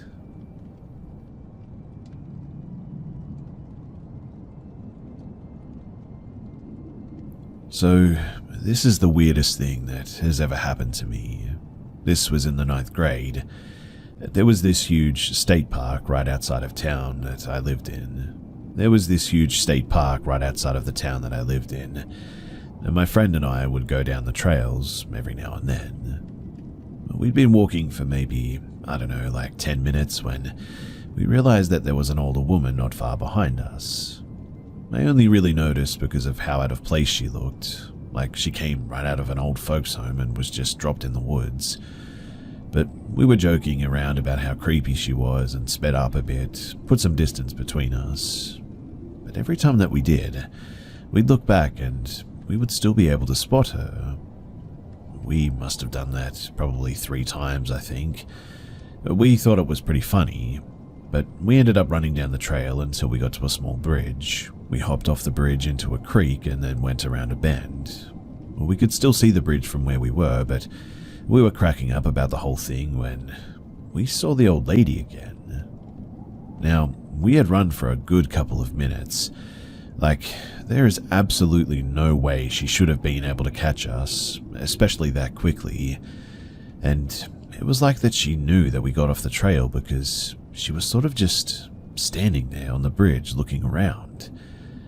I think that that's when we both stopped thinking that it was funny. Again, there's just absolutely no way that she should have been able to get there like that. As soon as she left, we took off running the other way, and that was pretty much it. Nothing else happened, but I've always just thought the whole thing was just so creepy. I mean, there's this old lady sort of stalking us down a trail where we're isolated from anything, and then on top of that, we run and she somehow catches up to us when really she shouldn't have been able to. I still can't really explain the whole situation, but whatever happened that day, something was off.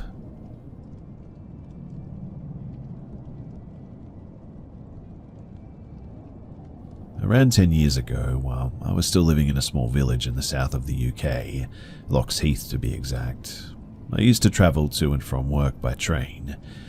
At the entrance to Swanwick Station is a long and sort of thin tree-lined road. Cars would often park all the way up this road. During one summer, every day while I was going down this road, there was this horrendous sort of gassy smell that I could always smell at this particular spot. I presumed that it was a dead animal along the hedgerow that had died and not been found.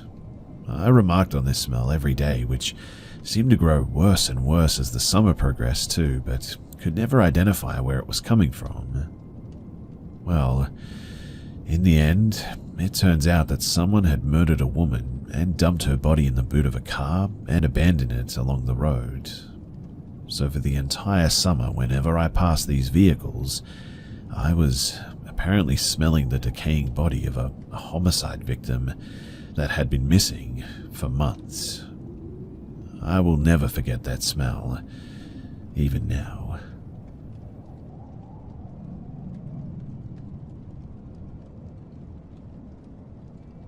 So I'd gone out to lunch with my dad one day and my gas gauge was broken. I've never been good at math, and I accidentally miscalculated how much gas I had left. And instead of stopping near where my dad works, I decided to wait until I got back to my town where it's cheaper, which, as you can imagine, was a huge mistake. About 10 miles later on the highway, my car comes to a halt. I pull over and I call AAA to bring me gas, and while I'm waiting for AAA, a man in a truck pulls up behind me. He asks what happened. I explain that I'm out of gas. He offers to get me some so I don't have to wait for AAA.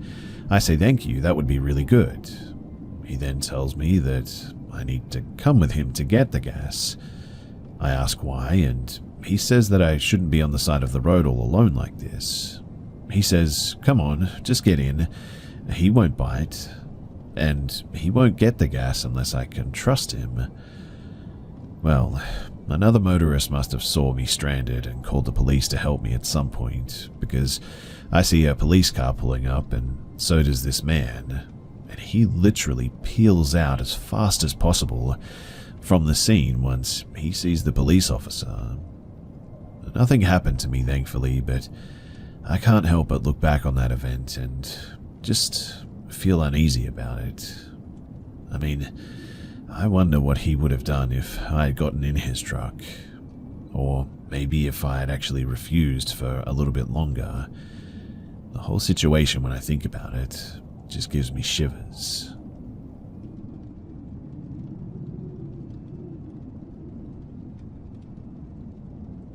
When I was roughly 13, a very close friend of mine invited me and my sister to come to her and her sister's birthday party at the campground. Megan and I were walking around the campground, just messing around with our sisters following somewhere behind us, doing their own thing. The adults knew what we were doing, and we live in a relatively small town, so they knew most people at the campground. So that wasn't weird for us to be allowed to walk around the loop like that, but we were passing a camper when we were nearing the pond that they had there, when Megan said that she knew the people who were staying there and that they had a girl who was close to her age and she had a brother.